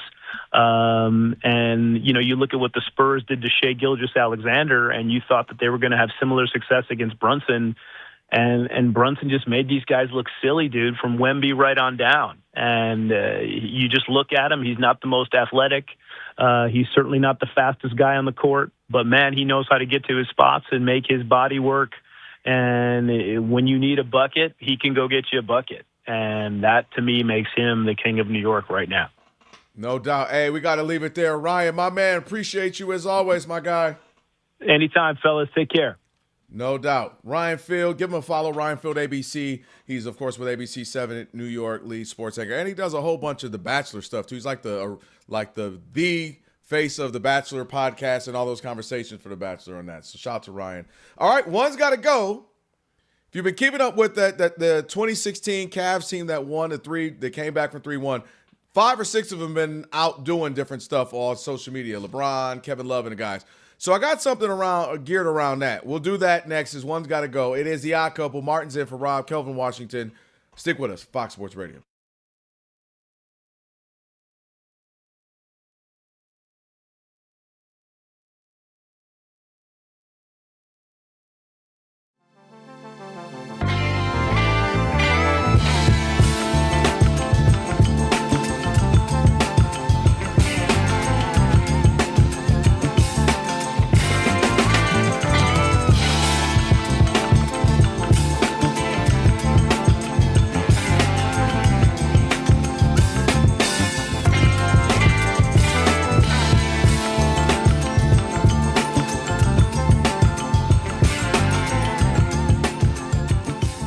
Kerry, I want to start here. First and foremost, quickly set up what it would feel like in New York. Obviously, I'm assuming you weren't there. I didn't miss anything, right? No, I wasn't there. So you weren't there, but you spent all those years playing with the Jets. You know that was home for a while. What would it feel like just to be there, the atmosphere, and how the Knick fandom, how much it means out there before I go into my diatribe? Yeah, the fandom is a funny thing, right? Obviously, when I was there, the years were a little lean. Even then, like the Garden was still the Garden. Yep. Like I would have my courtside seats there playing, just watching. No, you didn't. That's yeah, no, I did. I'm setting it. Let me set it. Okay. I would be there, and I would find those seats to be a little bit easier, is what I'm trying to get to, gotcha, right? And so, like, you're sitting there, I'm bringing random teammates to the game and watching the game, enjoying it. in the years when they got better, Carmelo came and it started to pick up a little bit more intensity, a little bit more fervor towards what they could achieve. Those seats were a little bit harder to come by. That's all I'm trying. That's what I'm getting to that, right? Yeah. So the build up from all of that, obviously the Knicks from the 90s, we know they had good teams but never get over the hump. And so you could feel that energy brewing, right? It's almost like a tea kettle. Yep. Well, it's on the stove, right? You could see it bubbling. You could see it bubbling the last couple of years with Jalen Brunson in this iteration of the Knicks, right? Yep. They're getting playoff success. You're starting to feel like you're seeing more and more people in the stands. You're seeing the Ben Stillers come out a little more, and the Larry Davids, and you're seeing those guys in the building. And in the city, though, like those guys have been starving for this. And when I say starving, my phone now, I haven't been there. Right. All my New York people are still here. Right. Kelvin, my phone has been off the charts. I know it has. So, like, just seeing people walk around the city, all the Knicks jerseys, orange and blue skies, that's all they talk about. Yep. Like, this thing is a real thing. And so to see it get to this point and to see them have this moment, I know I've been seeing people talking about it's starting to get a little bit too much, the fandom, but let them have this. Let them have this moment. It is well-deserved. This team is one of the most likable teams I've ever seen, and for it to be in New York, the Mecca, it's a big deal. It's a big deal. I just hope everybody stays safe out there. Well, most people will. It's too many people to say everybody. You know what I mean? Like, and I started to see the numbers. Obviously, I'm a news anchor in Spectrum News 1 in the mornings out here in L.A. Yeah. And I had to read some of the numbers, and I'm like, numbers showing this from the perennial. I was like, that ain't that bad, actually. Seriously, given what you see, the size of the metropolitan area, it's like, all right, 63 arrests, it could have been worse. Yes. Because it's crazy out there. Now we have the parade coming up on Thursday. Now I'm scared of that one. We'll see. The vibes will be high again. But I want to go here because I asked you to set that up for a reason. Yeah. Everything you just mentioned, as somebody who was there, somebody who has friends and family still there, and just a city you still love and adore, and a city that means so much to America as a whole, right? Yes. It's Ellis Island. It's where a lot of people came. Some of us were taken. It's a story for another day. But point is, New York is New York. Yes. What it means to this country, the number one market, the biggest city, biggest metropolitan area. It means so much. People like to call it basketball Mecca. And I love the way Kenny Smith broke it down on the broadcast. He said the reason it matters so much to us basketball, and it makes sense, right? Other places, if you're from the South, I'm from Midwest. Yep. There's space, football, baseball fields, basketball courts, this, that, and the other, just for ice hockey in the woods and this, that. Basketball is everything. All right, all we got, it ain't even really going to be 94 feet. We can give, a 64 feet, but it'll be a basketball court. Put it up. Maybe it's just a half court on this block, a half court on that block. But the point is, basketball is something you can put some courts up. Kids can do something. Guys can play, and that can be a part of the city. And it became part of the city for decades and maybe the last century or so. I say that to say, I believe this Knicks story, this Knicks run saved the NBA. And I don't mean to save as if it was going to fly or go away, but sometimes in life you start to see a downward spiral, a downward trend, right? You can start to see where something's happening, something negative, something's falling off the cliff a little bit. And I believe the NBA was starting to go through some of that. And you see it. The baseball went through it before. Yeah. Hockey's gone through it. They're trying to bounce back, but they went through it. We used to be much bigger, and boxing is definitely going through it, so on and so forth. And, Kerry, I believe that. And this Knicks run was key for a few things. You got the biggest city in America, the most fervent fan base, hungry, 53 years. To be New York, everybody wants to be a Knick. Well, they hadn't won. Right. And they didn't draw all the big names like you thought they would over there. Every time a free agent is available, where is he going? New York. Either LeBron's going to be a New York, KD's going to be a Knick, Giannis going to be a Knick. You name him's going to be a Knick, and it doesn't happen. And you have this team that's blood hungry and bloodthirsty for something, and they finally got it.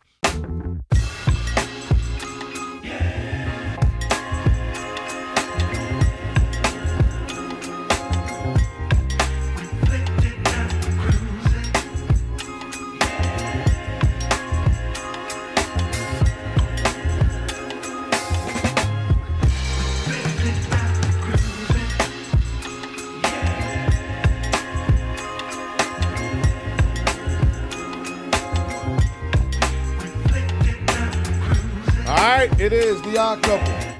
Kelvin Washington, shout out to Martin, and shout out to Rob, or not Rob, he's in for Rob, but Ryan Phil, who just joined us, be on the podcast. Rob G will get that up. Appreciate Ryan giving us some time. Upgrade your FIFA World Cup 2026 setup. Build it like Beckham from living room to lawn with the Home Depot and take the fast, free delivery assist. The Home Depot official FIFA World Cup 2026 supporter, subject to availability. And Lexi, give us a little quick update with some of the scores here, Lexi.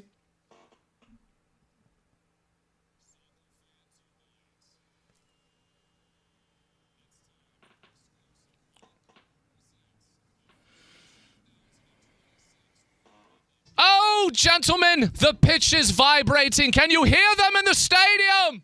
Oh, yeah.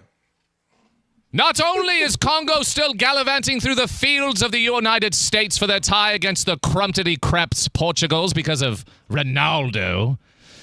Poppycock. The only Ronaldo I validate is Brazilian Ronaldo. But anyways, we are still in the last half of Ghana and Panama. 0-0 is the point, but it looks like it's a strapping game. I have the odds, and I'll go on record here and say that Ghana will score in the 90th minute and bring it home for their favorite country of all.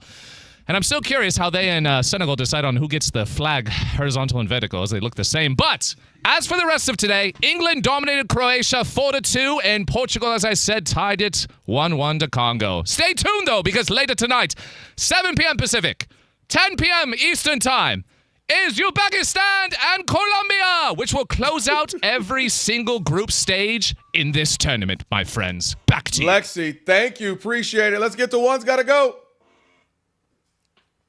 Hard decisions. So 5's a crowd. Is that what I'm gleaning here? 5's an uneven number. Figure it out. Hear me out. One gotta go. Blip. Hear me out. All right, let's get to One's Gotta Go. This one is in honor of the 2016 Cavs who have been hanging out. They're in like London now. They've been golfing. You got LeBron, Kevin Love, J.R. Smith, Channing Frye, and the crew. I think Tristan Thompson too. They've been golfing. Looks like they're having a nice little, like, they all got a little jazzy and went wine tasting or something. I don't know. So it got me thinking. Martin, Rob, Alex, Elijah, Monty. Monty, you're in on this, even though you're not a guy, but you are one of the guys. We love you. You're a part of the crew. So it's more of a spiritual thing. It got me think of, what would you guys, One's Gotta Go, of these options of if you said, hey, we're going to do a guys thing on Saturday. You know, we all get together, the crew. Love this. Let's get together. Mm-hmm. Casino night, you can maybe literally go to a casino, or we could do it at somebody's house. We all get fly, like do a casino night at somebody's house. A ball game. We all go to whatever the sport. We're just going to go to a ball game. Golfing. Comedy show or concert, either or an outdoor activity like a gun range, go shoot off some AKs or something, or RV, the off-roading, or paintball. Okay. What about a hike? Does that count? That can That's count outdoors. As well. Yeah. If you got guns, according to Kelvin. If you're at the, America. You got to walk guns. America. So those are your options. Quickly, casino night. However you want to either go or do it at somebody's house. A big casino night. Go to a ball game. Go golfing. Comedy or concert. And then like an outdoor thing, like a gun range, or off-roading, or paintballing, or hiking. Which one has to go? Not the comedy concert, because you'll find me 6 feet under before somebody's making fun of me for being in a group of all dudes, and crowd work, and I'm in the back of somebody's Netflix special. All right, easy for Martin. Monty. Oh, easy for me, too. As one of the guys, I am with Martin. I do not want to go to a comedy show or a concert with all the boys. That is not what I want to do. All right, hold on. Let me ask you this. I hear you, and you're not wrong, Martin. I get it. But if right now I say, hey, I got all of us big, great seats to go see Dave Chappelle, y'all not going? Now it changes. Yeah, Martin, look at your face. But Dave I'm Chappelle not. doesn't only point in the crowd. I wouldn't tell my friends I did it, though. Yeah, like I Look at y'all. Y'all changed. Look, I guess, all right. Because I get your point. Some small comedy store, you get roasted. But I'm saying if you're going to big Kevin Hart, it's going to be lit. We all there. Take the limo, whatever. You go. All right, but who we got? Rob G.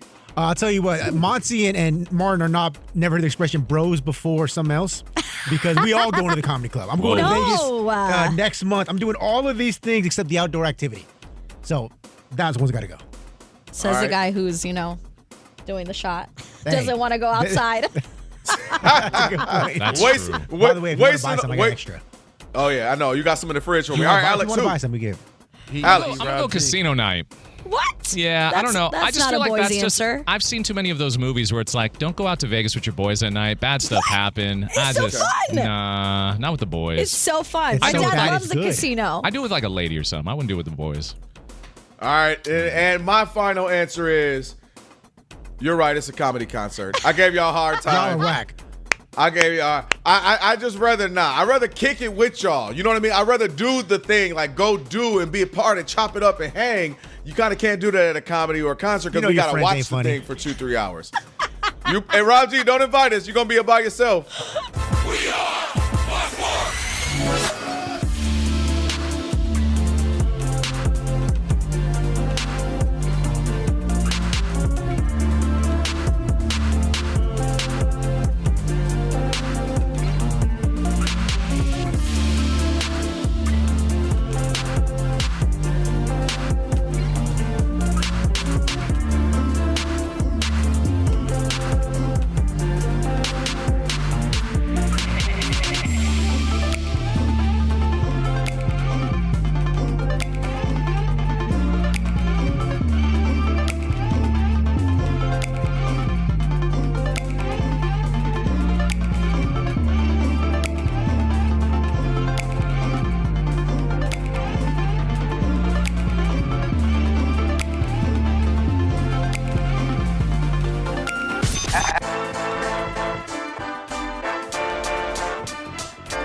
It's the Odd Couple. You know what time it is. It's your boys. Let's get it.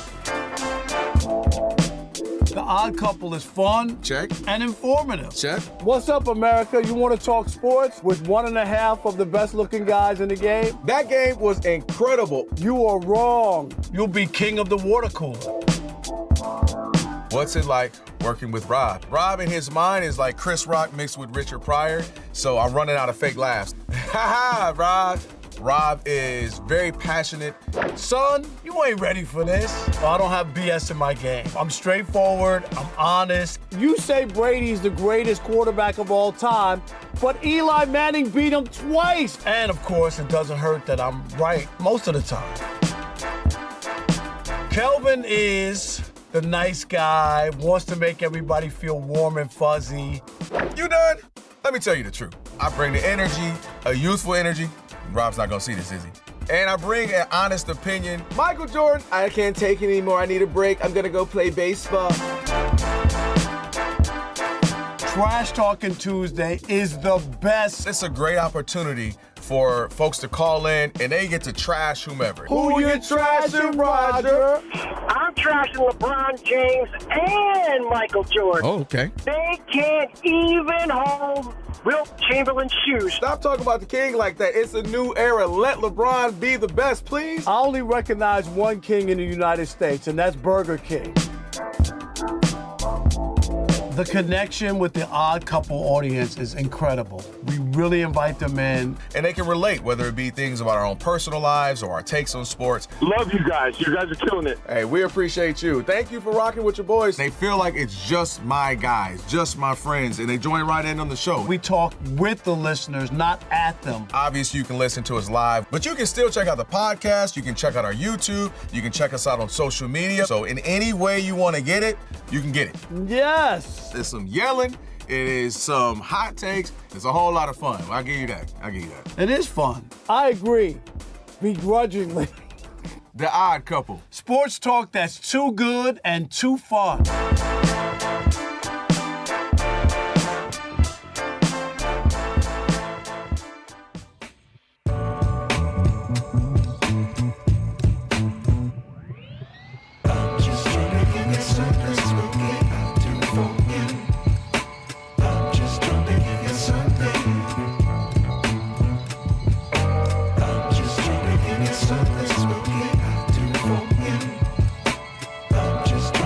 Something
the FIFA World Cup.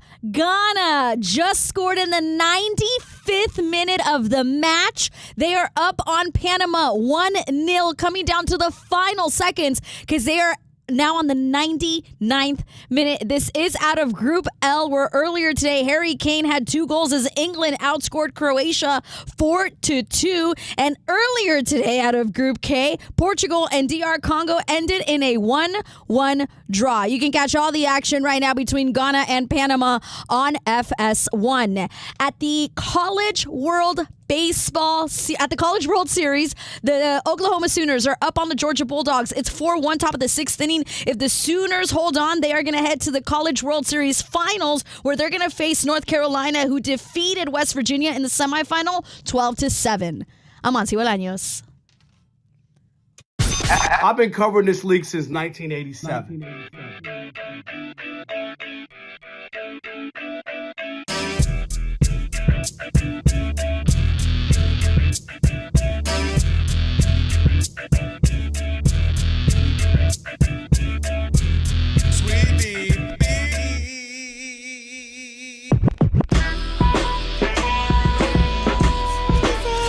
Can this sports writer and this sports fan share a radio show without driving each other crazy? Now, live from the Fox Sports Radio studios, here's Fox Sports Radio's Odd Couple, Rob Parker and Kelvin Washington. That's right. Hour number 3. Number 3. Tres. That's on the Odd Couple. Martin is in for Rob. Rob, I literally can't keep up with wherever place he's been over the last handful of days, but hopefully he's doing well. We still got a lot to get to this hour and about 30 minutes or so. James Barlow, NBA draft junkie, going to join us. Looking forward to having a conversation with some of these young prospects hopping into the league. And we've seen, Martin, I mean, these young dudes are coming straight in, playing well. Dylan Harper being the lead example, Cooper Flagg, Con Knipple as well. So we'll talk there in just a little bit. And the excitement of the FIFA World Cup is now streaming live on Fox One, the official English streaming platform. To catch every unforgettable moment, Fox One brings the action straight to your screen so you never miss a goal. Download Fox One and experience the FIFA World Cup live. And speaking of the World Cup, don't miss Team USA's second game of the group stage. It's going to be this Friday, 3 p.m. Eastern, noon Pacific on Fox. USA versus Australia, live from Seattle. Should be a good one. Wish they were here in LA. I would try to go get my Elijah on, Martin, go pull up on them, but it'll be in Seattle. And also check us out on YouTube. As always, we are streaming there. Search Odd Couple FSR. Elijah's got us up and running there. Like and share, thumbs up, subscribe. All that. Come on, you know Elijah. You know he's sitting right there, man. Prince Elijah. Rob G, let's get some comments from the YouTubians, a.k.a. the Odd Mob. Well, the YouTubians weighing in hot and heavy like they always do. And Rob Parker's not even here, but he's still taking strays, catching a lot of L's. I had a favorite one in here, and I wonder if you're going to get to it. If not, I got it. I remember it from earlier. You remember one? Okay, so here's a couple. Their KP Goo says, Rob, you and Becky Hammond going to have to come outside sooner or later. All of New York is on y'all heels. I like that. Oh, shoot. Prince 550 says, man, Rob is a clown. Talked all that BS about the Knicks. They went on vacation not to look stupid online. That is true. Hey, listen, what we do, Martin, you know this, and Rob G, we make predictions, right? We're going to get something right, you're going to get something wrong. Yeah. But I do think the smoke is warranted because he not only act like the Cavs are going to beat him, the Cavs ain't do nothing. They got swept, and they got destroyed, and their hearts, their souls taken.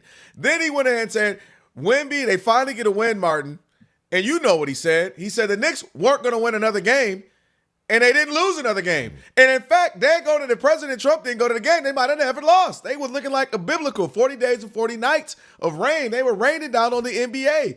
And so Rob is how hard he went on them. He made 6 versions of a Wemby song. Rob G can't get his song that he's old from the bet, Rob G. Never. The Sam Darnold song. What was it supposed to be? Everyone knows. Yeah, no. Yeah, exactly. Everyone knows it's Wemby. It's Brunson. Rob been living off of last football season the way the 08 Suns were living off of one championship. Because he has been wrong ever since the Super Bowl on everything. I know you didn't call Rob Doc Rivers now. No, he might be. Bro, I'll tell him. Rob, where you at? Rob's a Doc Rivers sports prognosticator. No. He's not been wrong, Rob G. He told us, he keeps reminding us that Atlanta won 2 games versus They did the win Knicks. 2 games, yep. He learned more from those 2 wins than the next 14. You know what he sounds like? He sounds like Kenny Atkinson. Analytically, boy telling me analytically the Hawks and the Cavs and the daggone Spurs analytically won. I liked somebody said earlier, heliocentric. Oh, Bro, yeah, that's on the list. Poncho Z says heliocentric, LOL, dude just making up words now. That is true. Yeah, Martin, let me listen. We try to, people been at work all day. They've been dealing with their kids. They want to have some normal basketball talk. You over here heliocentric. Hand up my bad. And then let's get this last one out of the way. We got a bunch of these, but SG Ass says fire emoji. Monty, my fire emoji. We already fed. Yeah. And my favorite Bro, all part she did about was it, wash her Roger, hair. That's all she did. No. I just want this energy Saturdays. I did wash my hair. Thank you so much. I'm not saying that my son's watch here on Saturday. I'm talking about from everybody else. No, Martin. The best part about it is, my favorite part is Monty. It's been weeks now, near years at this point, since Elijah got us all up on YouTube. Mm-hmm. And my favorite part is how she acts so surprised. Like, wait, what? Oh my God. Wait a minute. Girl, you know good and well what's about to happen. Stop it. She always acts like, wait, me? I just wore this little thing. Stop it. I mean, It seems like you're complaining about nothing, Kelvin. No, I'm not. You know I love it because I told you them subs be going up. I'm just saying. Elijah, last time I asked, we were at 27.3, might be at 35,000 subscribers now. Monty, you know I love it. I love being here too. I'm just saying, maybe we get up on Saturday. We could double our count from 0 to 1. Exactly. I think and we can double do that. it again from 1 to 2. I think we can do it. I believe in you. Can we do it on Friday? We will be here Friday. We will be here Friday. What you need to do? Yeah, but we getting all the subs because it's the Odd Couple show. I know, but we'll be able to take that number and then bring it to the powers that be and be like, do you see this 20% change over time? You know what? What happened? Here's what we're about to do. Monty, Martin, my bad in advance and apology. I apologize if they're not going to care, but like they're Monty. Go ahead, give them your handle. Because to your point, you guys don't get, it doesn't matriculate to doesn't. you. It doesn't. So give them your handle. I sit here. I'm with the most popular person on Fox Sports Radio unless she's hosting a show with me. So go ahead, Monty and Martin. Give them your handle so that, you know what I mean, you can get some of this love. Go ahead, Martin. I mean, what exactly do you people? I mean, we're on Saturday nights, 8 to 11. Your handle for social media? I tried. The numbers ain't good. You can't even answer the question. I tried. Rob G, he fumbled that, boy. He looking like Wemby passing to Stephon Castle right now. Oh, you told me promotion is for somebody else. I got takes. All right, see? All right. He don't get it, Monty, it's 2026, Monty. I'm trying to hook him up. I threw him the alley-oop. I know. I saw you. And then I was trying to also let him, dunk it, but he didn't. You can follow me across social media at Monty Bolaños. Thank you so much. Now watch. She gonna hit me. Follow me. I want people to respond to my takes. Okay. How they gonna do it? They gonna scream in the air? They don't know where to find you. Hello. They're going to be at home screaming on the rooftop screaming. On YouTube. Rob Martin, that was a terrible Great. time. No, they're going to come to me and tell me about your take. Oh, that's a good point. That's a good point. You know what? Thanks. It's probably, honestly the best possible scenario for me. Hey, you know what? K-Dub Live. Go tell Monty how you feel about me. All right, let's get to this. Appreciate y'all, Mon. Thank you. Rob G, we talked about this a little bit earlier. Listen, the hit's going to hit. And what I mean by that is the Knicks has been the biggest subject. Obviously, it's been an amazing finals, and then Wemby and the Spurs take on that. But also, we talked about Lakers and LeBron. And even the Warriors are starting to get some of this conversation as we get here in the offseason as well. That's right. The Golden State Warriors, according to multiple outlets, were trying to go big fish hunting basically since last trade deadline. They wanted Giannis, couldn't get him. This offseason, they thought they had a chance at LeBron James. Now they're being led to believe that no, he's going to resign with the Lakers. They tried to get in on Kawhi Leonard. They aspired to get in with Kawhi Leonard. But Steve Ballmer's like, nah, we're going to keep him. We're building around 45 Kawhi. more minutes, folks. Exactly. So they're trying to get to him. Problem is they can't. And now ESPN's reporting that there has been a mandate laid down from the front office and including Steve Kerr that says we are not going to mortgage the future for the present. We're not going to throw around first-round picks for marginal upgrades. So, guys, if they can't get Giannis, they can't get LeBron, they can't get Kawhi, they can't get a meaningful big-name player, what should they do? Go ahead, Martin. Oh, if you want. It's called The Odd Couple with Kelvin and Rob, not with Martin. I'm here. All right. Anyway, if the Warriors. I'm CP3. I'm throwing you oops. if the Warriors, Rob G, shut the table. If the Warriors are not going to, if they're not going to improve upon the margins, right? You said they're going big fish hunting. They're going big fish hunting. They're supposed to be going for Giannis, supposed to be going for LeBron. I personally believe, Kelvin, that is not necessarily big fish hunting. You may go from play-in to 4 or 5 seed. Sure, cool, but I wouldn't necessarily quantify that big fish hunting. But I would also say, if you're going to tell me that you're not going to improve along the margins, which is what the Warriors and every team in the NBA with a superstar should be trying to do, because if what it has shown is the margins are where you win these championships, not necessarily. It's AJ Mitchell. Can he play 25 minutes a game? Maybe you don't go back-to-back then, right? That's how these championships get won. If you're not going to improve upon the margins, then you should trade Steph Curry. If it's that important not to mortgage your quote-unquote future for right now, then you're doing yourself a disservice not trading Steph Curry, which is why all it is a bunch of, as my friend Dave would say, hooey and applesauce. I don't buy it. The idea that, first of all, big fish hunting is a joke when you're talking about the people they're actually considering going after. And if you're not going after anyone, then go ahead and give Steph his walking papers so he can go somewhere and try to contend for a championship level team or compete for a championship level team. But also, because if it's so important for you to have your future together, that's the best piece you got. That's the most valuable piece you got. Mortgage him for your future. I get the sentiment. It ain't happening, Captain. And I'll tell you why. Low key, and I think Joe Lacob and the whole crew, I think they have they want to win. I don't think they're like some owners, you know this covering sports, who like wink, wink, yeah, we trying to win. No, we ain't, because them checks cash and we making money. We all right. The Warriors do want to win. I'll give that, to the tune of how much money they've spent in luxury tax over the last basically decade. So absolutely they want to win. However, what they're not doing is giving up the face of the franchise, maybe the second face of the league aside from LeBron over the last 10, 15 years, and they're not absolutely getting rid of him. And this goes back to the Laker conversation.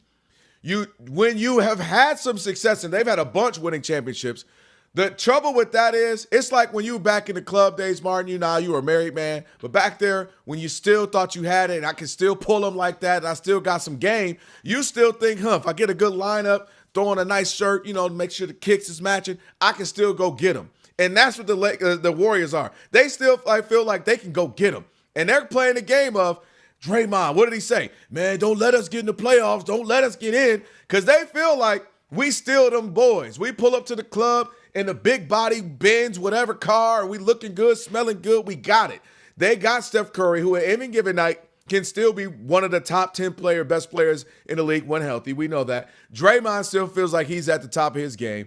And they're going to be banking on an old man, Jimmy Butler, who ain't going to get healthy enough for them to do anything. But they're going to lie to themselves and think that we got a shot. Well, and they didn't bring Steve Kerr back to bring him back and then trade Steph. So they're not going to do that. And they're going to feel like once everybody's healthy, including a Porzingis, who they're excited to have back, that they're going to feel like we got a shot. And this is what happens when you have that same old guard, same old, let me tell you about the old dude in the club, how I used to kill him and I used to get him. Your boy. That's what the Lakers are doing with LeBron. We used to do it like this. Let me show you. We can still do it. And that's what you about to get that in all of California. You want Northern California, you want Southern California, you're going to get the same thing and kind of running it back, feeling like, let me show you how we used to do it. But they ain't trading Steph because they need butts and seats in a new arena that costs a gazillion dollars to get into. And he at least draws butts in them seats. He at least gives you excuses to charge $500 for a ticket. And absolutely, he is going to be sticking around. And not to mention, again, I do believe they feel like a piece here, a piece there. Don't let us in. Don't let us in the door. If they're saying we're only going to make marginal improvements here and there, that's more than, to me, a piece here, a piece there. And to your club analogy, if they don't see that Draymond and maybe Jimmy Butler, probably too Jimmy Butler, but Draymond for sure is in the club wearing jeans with a belt and every button on his shirt is buttoned and his shirt is tucked in. And he got on Skechers? Yeah, exactly. Like, that's where Draymond is in the club. So, but the problem is, Steph, to your point, is still walking in getting free VIP tables because he's like that. All right? So if you still got it like that, then, hey, maybe we could bring one of you button-down wearing dudes with us, but we can't bring everybody. We got to make some moves around here. Can we get a Trey Murphy III? He's still wearing fitted hats. He can fit in. Hey, you too loud, by the way. Come on, he got to go to the Pistons or something. You too loud with him. I don't keep him on the low. The Pistons can get him. You know, I like him going there. Shh. Don't tell everybody. Everybody likes Trey Murphy on their team. Right I'm just saying, because he fits, and he's one of those, like, I don't need the ball all the time, but if you need a bucket, I can get one, but I can also kind of just come off big, come on. He's one of those guys who fits like that. But, I just think there are certain guys, and I think Curry feels the same way of, like, I'd rather retire than leave Golden State, right? I've MVP'd it up, first ever unanimous. I've ringed it up. I've lost in 5. I've been through it all. I got my family here. I think Draymond maybe could still go somewhere else to be, but I don't think, I think those guys want to, let's fall on our shield. You know what I'm saying? Let's die on our sword, I should say. Let me, Steph, and Kerr. And I think those 3 guys, we're all going to hang it up at the same time. Like, when it's done, when you done, I'm done, we done. Like, that's how I view them. I honestly thought it was going to be last year. And I think that I did too. I said that on the air. Yeah, I think they've overshot. You're not getting LeBron. You're not getting the Expendables. You're not getting the Vegas residency. And you're just now telling me you're not going to build around Steph.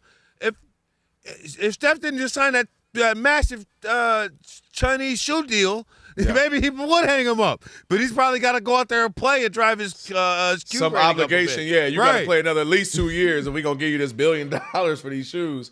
But yeah, I just think I think they're going to bank on. We'll make some Valentine, All-Star around trade deadline time. We'll make a trade or two. We'll see what we got. Steph's healthy, Draymond Porzingis healthy, Jimmy Butler hopefully, and I think they're gonna feel like we're right around. If we're competing around 4, 5, 6-ish. And then, we make a move. That's just what they're going to do. Again, like I use the club. They just think they still got it, pulling up, smelling like juke. And I think it's going to some cool water, and they think they're going to be able to do it. 877-99 on Fox. Let's take a few calls on this. Just the Warriors as a whole. Would you trade Steph? I say no if I'm the Warriors because I can't trade the entire franchise. Martin says yes. What do you say? It is the Odd Couple on a Worship Wednesday. We'll take some few calls. Stick with your boys, Fox Sports Radio. Before we get to those calls, though, of course, we got to tell you all about Express Pros. I've been telling you about them for years. Listen, if you are in the job market, this is what you need to know. Tired of scrolling job boards, submitting application after application, never hearing back? Well, there's a better way to find work with real people on your side. At Express Employment Professionals, you don't have to pay a fee ever. One application connects you to multiple job opportunities, not just one posting lost online. And when you work for Express, you get paid faster with weekly pay. Go to expresspros.com to find a location near you and give them a call. With Express, you get a local team that knows employers in your community and is dedicated to helping you succeed in your job search. Plus, Express offers free skills training to help you grow, gain confidence, and open the door to better opportunities. And best of all, Express is locally owned, so they understand your job market, which is key, and have great connections to a variety of jobs. And also remember, again, no fees for job seekers. So stop searching alone, get support, get options, and get to work. Last year, Express helped more than 400,000 people find work. Visit expresspros.com to find your local Express Employment Professionals office today.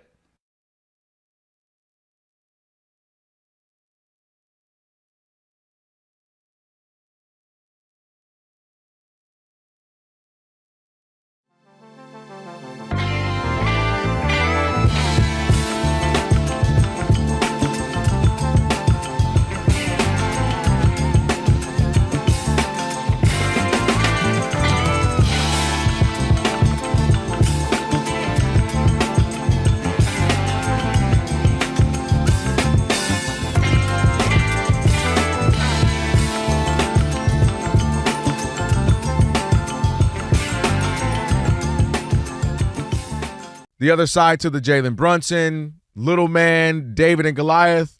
Is Goliath in this case is the young giant, the young phenom in Wembanyama. And it's been an interesting ride over the last few weeks with Wemby, Rob G. Yeah, in more ways than one, because Victor Wembanyama, depending on which series you tuned into, and especially in these NBA Finals, either looked like the single greatest player we had ever seen, or he looked like a 22-year-old making his first run in the playoffs. There was no in between, it felt like. Mm-hmm.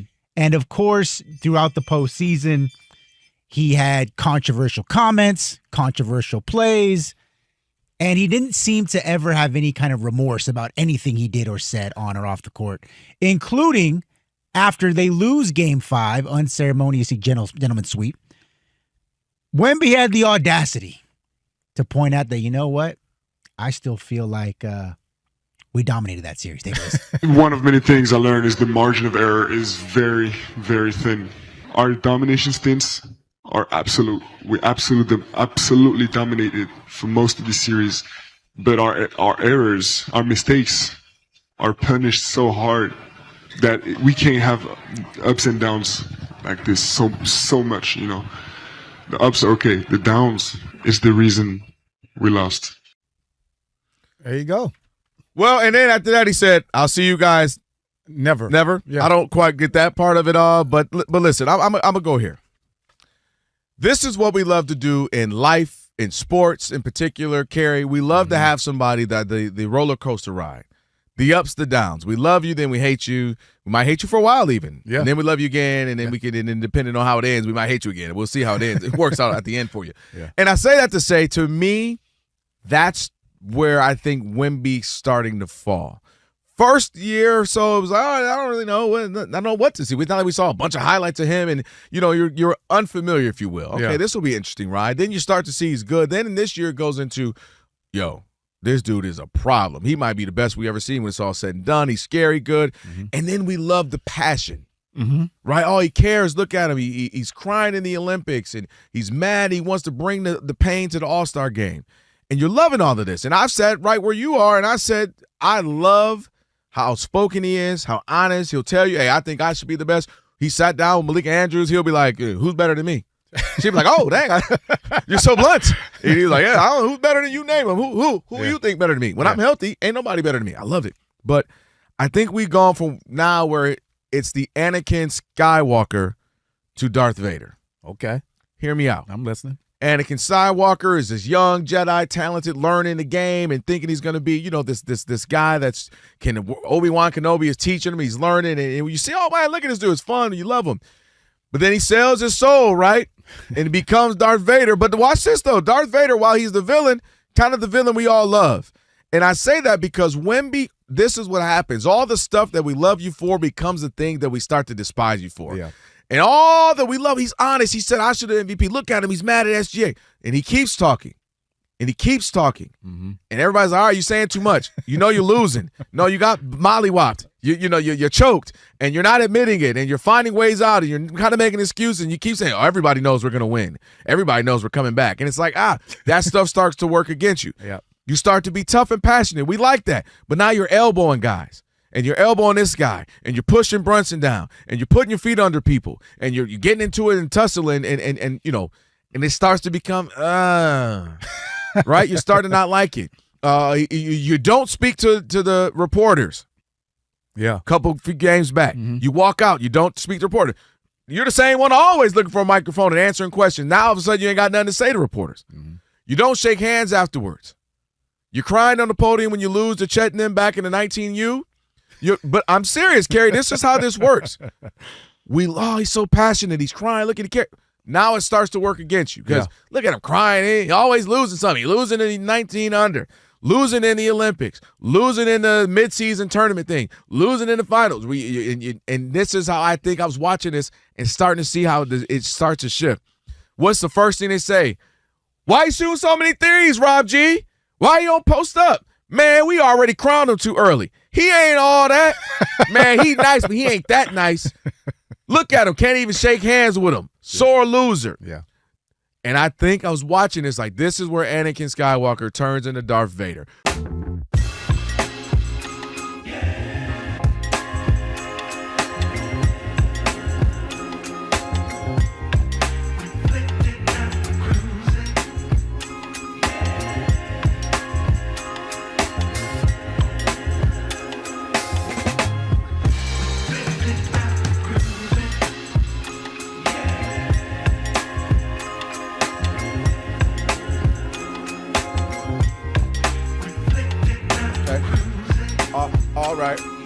That's your no.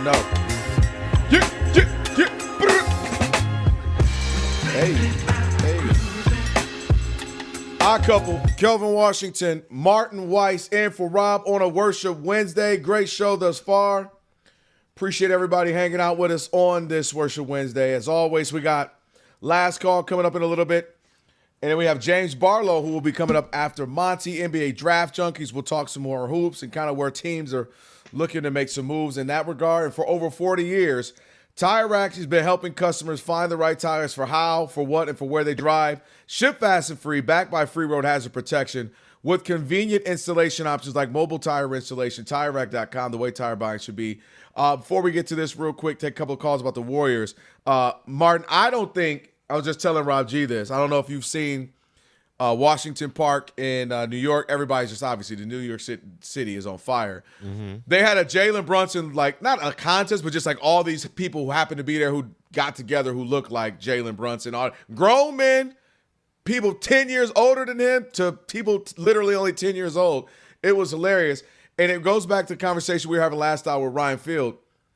Ain't no Aaron Judge contest. Yeah, I don't think it's that close anymore. Like, I think Aaron Judge is beloved. I think he's an incredible ball player, probably the best, the last 10 years. Obviously, Shohei's the best player, but I mean, maybe the most in New York, I'm saying.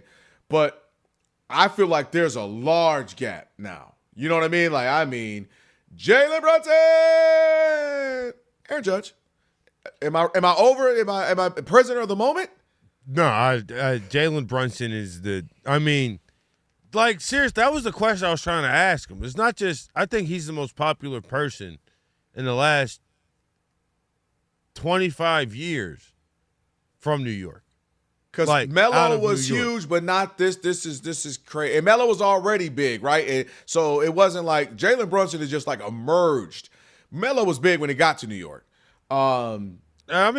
He feels New York grown, which is not true, but it feels that way with Jalen Brunson. Yeah. But it's I think he's the most popular person. Like sincerely, his approval rating, if he was a politician, would be at 99%, 100%. It's unprecedented to be this liked. Yeah, I'm just like I said, I'm seeing grown men 10, 12, 15 years as senior with his braids and doing a little 3 thing he does over his face or whatever. I'm like, this is crazy, man. All right, let's take a couple calls. We're talking about the Warriors. Martin said, if you're really trying to make a bold move, trade Steph. I said sometimes it's just never going to happen within an organization, and that includes Steph. They ain't never getting going. They'll go down with the ship like the Titanic with Steph. What do you say, 877-99 on Fox? Let's take a couple calls. Yeah, my thing is if you're not going to make moves, then make the biggest move. Andre, Massachusetts, you're on The Odd Couple on Fox Sports Radio. Andre, how you doing, my friend? How you doing? Thanks for taking the call. Yeah, no way in the world are they going to trade Steph Curry. But if they're not going to go big game hunting and land one of these free agents and put the draft capital that it's going to take to get a big name, then they have to realize it's all about yesteryear in Golden State, okay? It's all about nostalgia. That's what they're going to bank on, just like when Michael Jordan left the Bulls and they tried to, go with a new team, but, you're just going to lean into what it was before because they're not competitive. Never mind the fact that you have San Antonio that's emerged. Obviously, OKC is not going anywhere. Houston, if they can get their ducks in a row and get Kevin Durant to actually play in the postseason. The West, Denver, right? The West is strong. The Lakers with LeBron. So they're not going to – the glory days are over, and you're just going to have to live on what it was. Steph Curry's going to be a good citizen, good guy, show up. But they're not going to be a competitive team, and that's what they're going to have to come to grips with. Thanks for taking the call. Hey, no doubt. Hey, Dre, you still there? I'm still here. What kind of high are you riding on? What's your Knicks? Oh, it's out of this world. It pains me that I'm not going to be there tomorrow for the parade. But you guys are right. Jalen Brunson is the toast of the town now, and he deserves to be. And it also ties in because he's an underdog. And that's a story that New Yorkers love. Come in, a Rocky type of a theme, even though it's New York and not Philly, because people doubted him. They slept on him. True Knicks fans knew what they were building because high character and all the Villanova guys set the culture with Tibbs, and then Brown got them over the top. But he bringing this championship to New York, never pay for another dinner, always have drinks on. He did something singular, and he's the type of person that New Yorkers can really get behind. No doubt. Well said, brother. Thank you. Appreciate it. All right, we're going to get to Monty, and after Monty, we'll have James Barlow, NBA Draft Junkies, going to join us. Here, go ahead, Mark. I had asked the question before the playoffs started, how much better would New York sports be if Jalen Brunson and Aaron Judge switched heights? Right? Like Brunson was 6'7", and Aaron Judge was like 6'2". Like Brunson, man, I'm saying he might be competing for a different It's a top weird question 5 to ask, conversation. Yeah. Listen, I asked it earlier. I was asking it at the start of the postseason, but now it doesn't. Roger, don't act like you ain't questioning. Man, what if I could have Aaron Judge's height? Here's the real thing. I settle for Kelvin Washington's height. Kelvin, this is what you have to notice every time. And then after this, we'll kick it to Monty for sure. I'm not trying to steal her shine, believe me.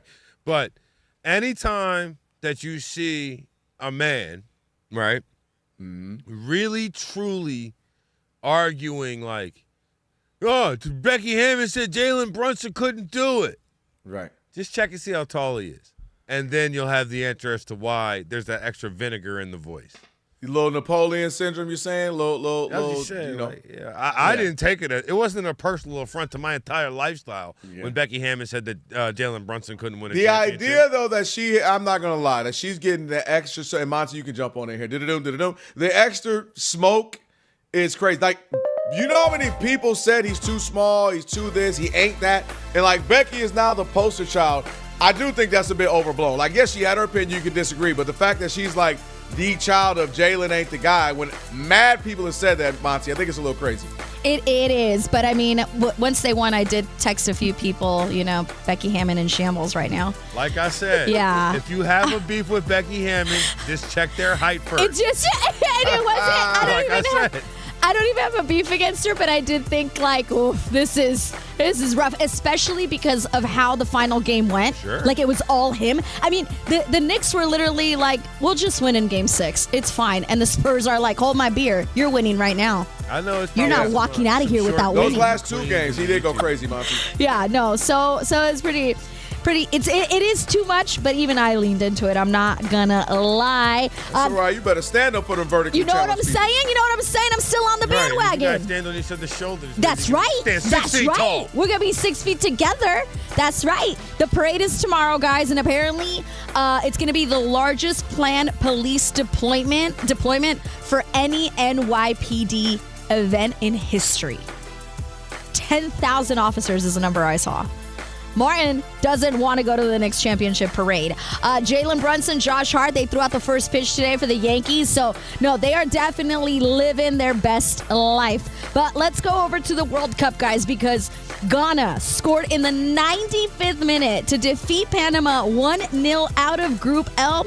Caleb Uransky. I may have said that name wrong, but he is the youngest player on the Ghana roster, and he's the one who scored in the 95th minute. Things got testy there at the end. Final score was 1-0. Earlier today, also out of Group L, it was England and Croatia. England won that 4-2. Harry Kane with 2 goals in the win. And out of Group K, what started all today for the World Cup, Portugal and DR Congo, they ended in a 1-1 draw. The excitement of the FIFA World Cup is now streaming live on Fox One, the official English streaming platform to catch every unforgettable moment. Fox One brings the action straight to your screen so you never miss a goal. Download Fox One and experience the FIFA World Cup live. And speaking of the World Cup, don't miss Team USA's second game of the group stage this Friday at 3 Eastern, noon Pacific on Fox. It's USA versus Australia live from Seattle. And there's still one more game.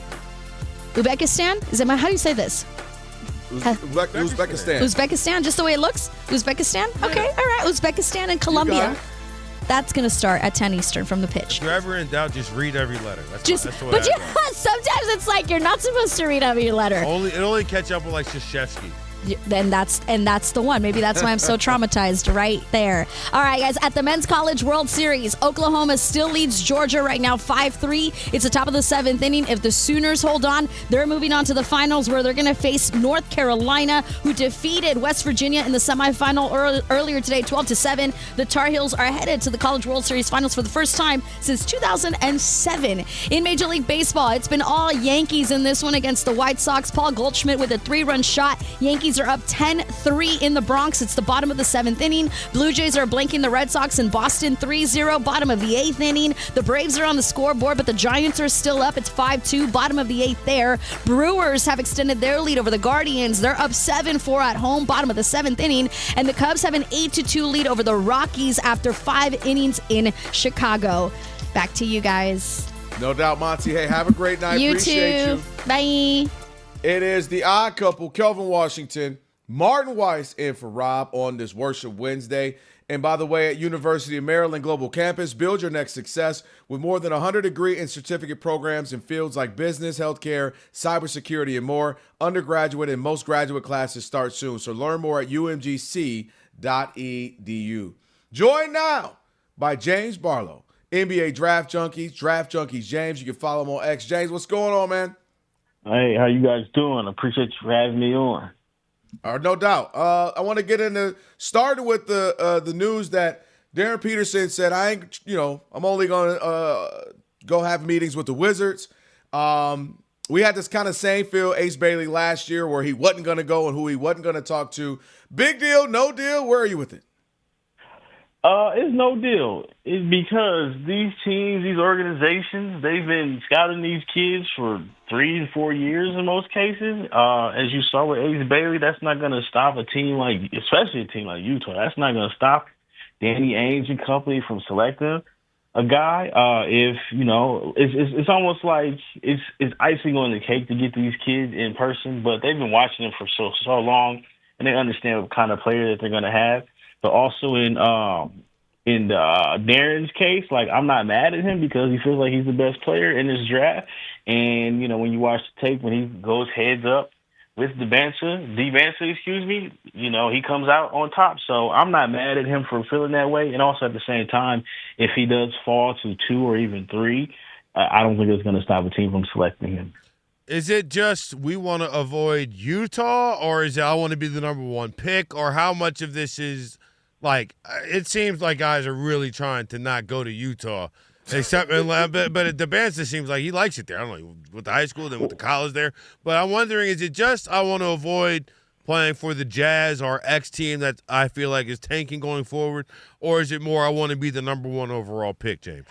I think it's a combination of both, but at the same time, I get the resentment in some instances for, wanting to play for Utah.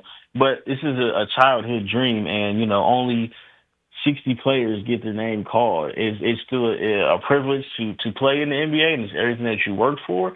But I also think that the Bansa and Peterson, it's competition. It's been competition 1 and 2 for these two guys. I mean, they go heads up. They guard each other. They're going to be tied to each other for a very long time. So I think it's a combination of both, but at the same time, like I said, the Jazz will draft whoever they feel like it, and they will dare you not to show up, and they're going to welcome you with open arms. And sometimes it's just the best basketball fit for you. I think Ace Bailey doesn't have the same season that he had if he was a Wizard. So, but like I said, it goes 2 ways. I want to go here with you. You get a draft. Everybody's saying this is supposed to be the best draft in some time, but I would argue, we'll see. Last year's draft, Con Knipple played very well. People thought he should be the Rookie of the Year. Cooper Flagg balled out. He is the Rookie of the Year. Dylan Harper had the best latter portion of the season, meaning how well he played in the playoffs and the finals. You got Edgecombe out there in Philly. How good was that class? And everybody's saying this one's even better. Is that even possible? I think it's going to be on par. It's going to be really hard to top last year's class because then you got guys like Derek Queen was racking up triple doubles at one point. Yep. Jeremiah Fears finished the season strong, and then some of the rookie success is, especially later in the season, you kind of have to look at it a little funny because especially when teams are trying to position themselves. I won't say the T word. They're trying to position themselves for lottery picks. But it's going to be hard to top this last class, especially when we saw how successful Dylan Harper was in the finals. But at the same time, I think this class, while last year, I think Cooper was like the clear-cut number 1, and then, we reevaluate and see that Dylan Harper is really good. He's on an all-star trajectory. Con Knipple had a great season. But this draft here, I think that one of Boozer, Peterson, or DeBansa is worthy of the number one pick. And it's not because it's a wide open draft. It's because these guys are that talented. Is there a guy that we're overlooking in this class? Like, I don't want to say Dylan Harper was overlooked, but played at Rutgers, had a losing record, if I remember correctly. Like, it was all about Cooper Flagg, Con Knuppel, like the guys, like especially the guys who were playing in March at that time. And I'm wondering, who's the guy who, if you're like a draft casual, you're watching more college basketball, who's the guy that you're going to drop in and be like, oh wow, this kid can really go? So I would say Michael Brown Jr. out of Louisville. He had an up and down season. He still averaged 18, didn't shoot the ball as well, but he is someone. If you remember last summer in Switzerland at the under-19s, that team that featured AJ DeBansa and Michael Brown. Michael Brown didn't win MVP, but he was the best American player on that under-19 team. I think he's somebody that, when you look at him, he's going to play at 6'5" in shoes, and he's a very good passer. I think he can shoot the ball, very good athlete as well. He just has a ton of the skills that you see the NBA is gravitating towards, with the bigger point guards. He doesn't have the same college resume as the Darius Acuff or even a Keaton Wagler, but I think long-term he's going to be could be the best guard from this draft. Definitely the best point guard. Wow. And lastly for me, real quick, I'm looking at, Acuff Jr. I mean, I feel like he's the guy Martin was referring to me, where not that he's going to last long. He might go third, fourth, fifth, sixth, but most people say not past 7. But how good is he, man? He kind of seems like he's got that pedigree. His dad played college ball, tough as heck. I like what I see there. Yeah, he had a phenomenal shooting season, and it seemed like his control, his understanding of who he is as a basketball player and how he fit in Coach Cal's system at Arkansas, he had a special season. Either he shot the ball and it was never forced, and then also he made the right play. He threw a lot of lobs to Trayvon Brazile. I think he's really, really good. His biggest issue is going to be on the defensive end. He's got to give more effort there, but at the same time, we just saw a similarly sized point guard in Jalen Brunson win a championship, so you kind of have to put some of that can small point guards win talk, at least on the shelf. But he had a great season. I don't think he makes it past Sacramento. They've been rumored to, be a big fan of his of some time, but really good shooter, really good playmaker, just really good basketball player. All right, we'll leave it there, man. It should be a good one for sure. And even if it's on par with last year's draft, there should be some really good players in it for sure. All right, appreciate you, man. Thank you so much. And if you want to follow James, you can do so. Draft Junkie James. James, thanks for your time, brother. Appreciate you guys. Thank you again. All right, Martin, it's time for last call. 877-99 on Fox. 877-99 on Fox. Your chance to get in with the Odd Couple. If you haven't had a chance to do so, you want to get in on the calls, hit us up, 877-99 on Fox, 877-99 on Fox. We'll hear from you. It is the Odd Couple on a Worship Wednesday. Stick with your boys, Fox Sports Radio. It's last call time on the Odd Couple. If you had a take and couldn't get in all show, here's your chance. Your call's important to us. Call us at 877-99 on Fox. Hurry up. Rob and Kelvin got to get out of here.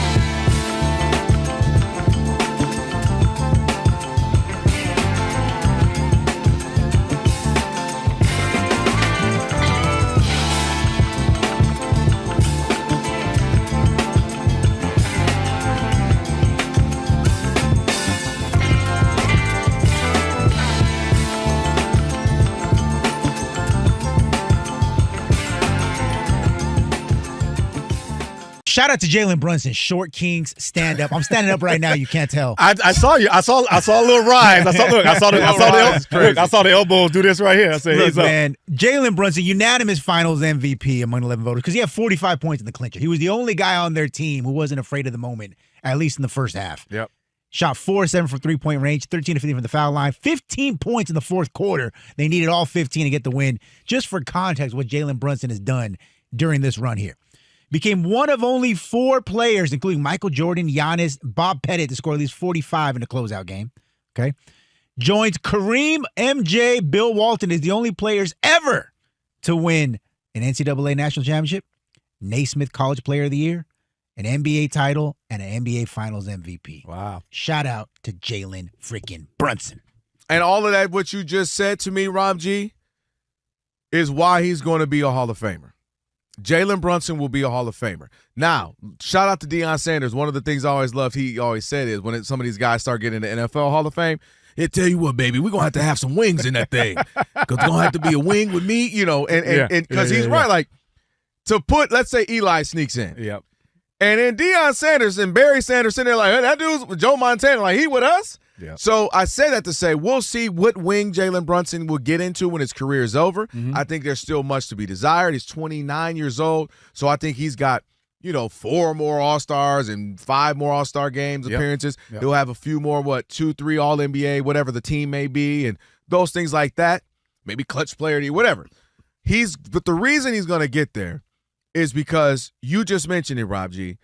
There's something to be said about a dude at the end of this. We all just kind of scratched our chin. And, now that I think about it, I don't know why this dude was the 33rd pick or whatever. This dude is simply a winner, Yes. Kerry. Yes. High school. Yes. Too small, too this, not other. Check, win. Yeah. College, but you ain't going to be Duke, North Carolina, Kansas, win. Twice. You lucked out. Okay, win. Dang, okay. All right, well, you're still too small, too. Still probably not in shape enough in their minds. He didn't, he's not ripped up like Russell Westbrook and okay. 33rd pick. Okay, cool. Plays well with Luka. Yep. To the tune of like, oh, dang, maybe he might be actually a real player in these streets. Uh-huh. The Knicks get him. That's a terrible signing. Well, New York, that's the best you can do. Plays well. 50 wins for that team. First time they had it in decades that they had the 50, 3 straight seasons. Mm-hmm. Inching closer in the playoffs. All-star appearances, clutch board. All-NBA. All-NBA. Mm-hmm. Big facts. Mm-hmm. And what does he do? And this is the key part for me. He got to the finals, and I love this part, that he didn't play well those first couple games, Mm-hmm. right? Mm-hmm. He was inefficient. He was kind of hero ball, and I think I said, Kerry, that I think some of that, the mushing by Wemby, the pushing around, Stephon Castle just shoving him. Yeah. I think he took it too personally where he was like trying to show him too much, and he kind of got out of his own flow and a team flow in game 3. And that's what got them out of that rhythm. But to see what he did in the last 2 games to the tune of that 45-piece masterpiece. Yes. What he was able to do, how he did it, trying to work around and see if guys are going to come with me.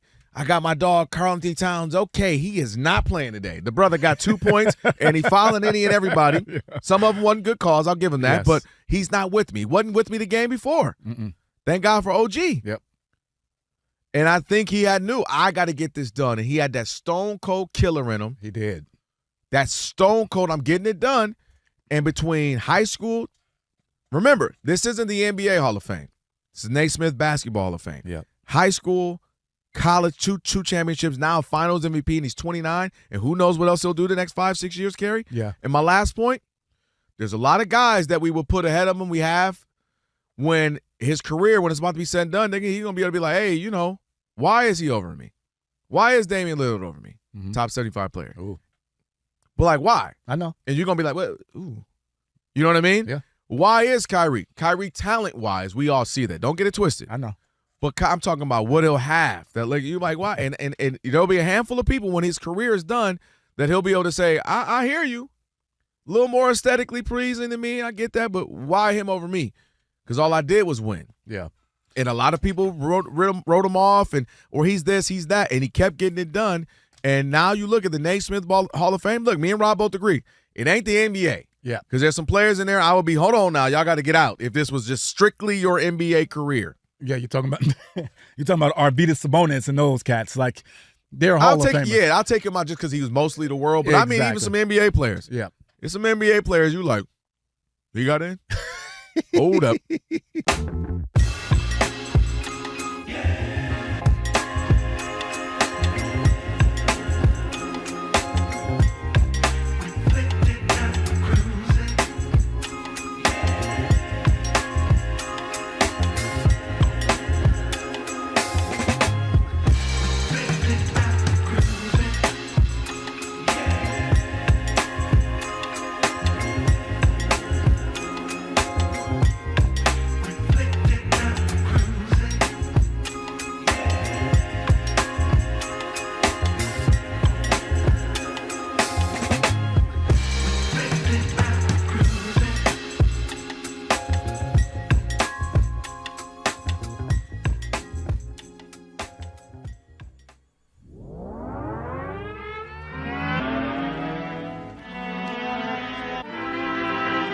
Fox Sports Radio, Odd Couple, Kelvin Washington, Martin Weiss, who was in for Rob. Appreciate you, Martin.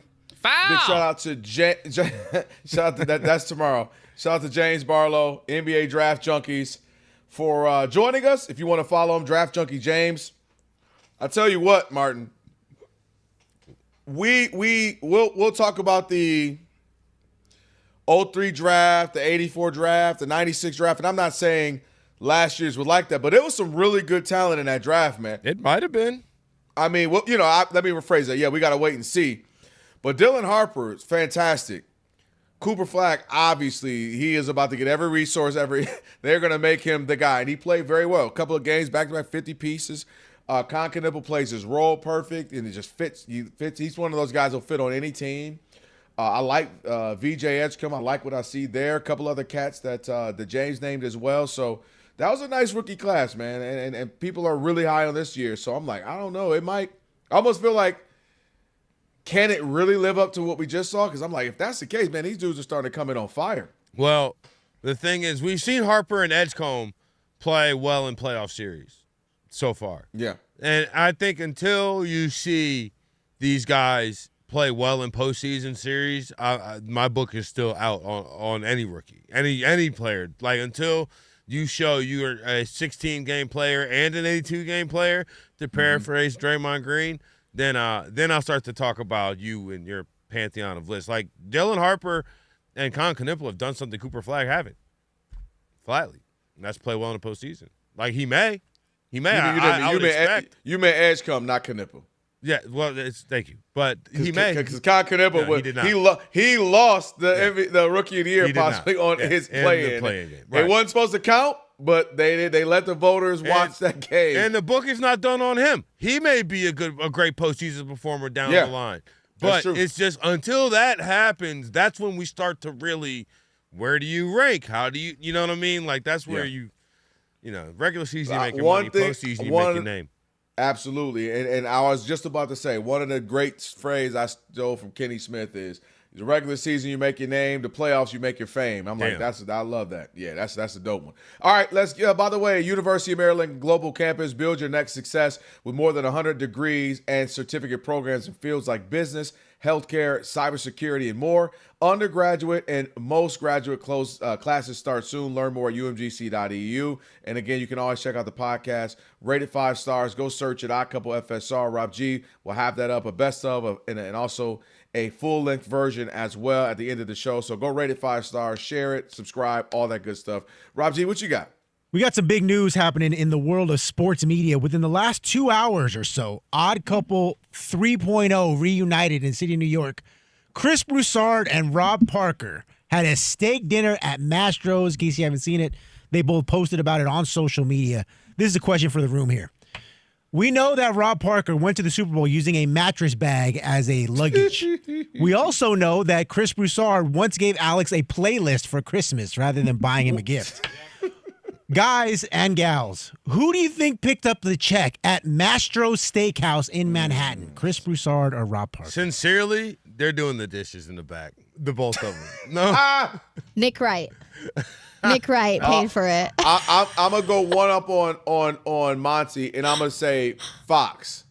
Like, nice. I think Chris is using a P card, company card. Oh, that's a good answer. But stunting like it's your boy. You know, God has blessed me. You know, he's been fruitful for me. Things are multiplying. I've been blessed. I'm going to go ahead and do this, Rob, and take care of this on your boy. You know, I'm a servant of the Lord, the Most High, and I'm going to take care of you. I'm going to piggyback off of that, though. Okay, Rob asked for the receipt afterwards so he could use it on his taxes. And if you put all 4 of our answers together, we get the right answer. I get honestly, the answer right there. I think probably FS1 funded that bill, but I like the Nick Chris Wright. lost the bet on TV, and then this is the payoff. Yeah, I like that. That's what it is. By the way, Mastro's, we'll tell you about it tomorrow. The Jason Smith Show with Mike Harmon is coming up next. I never miss your radio show. I never hear it, so I never miss it. Did you hear that?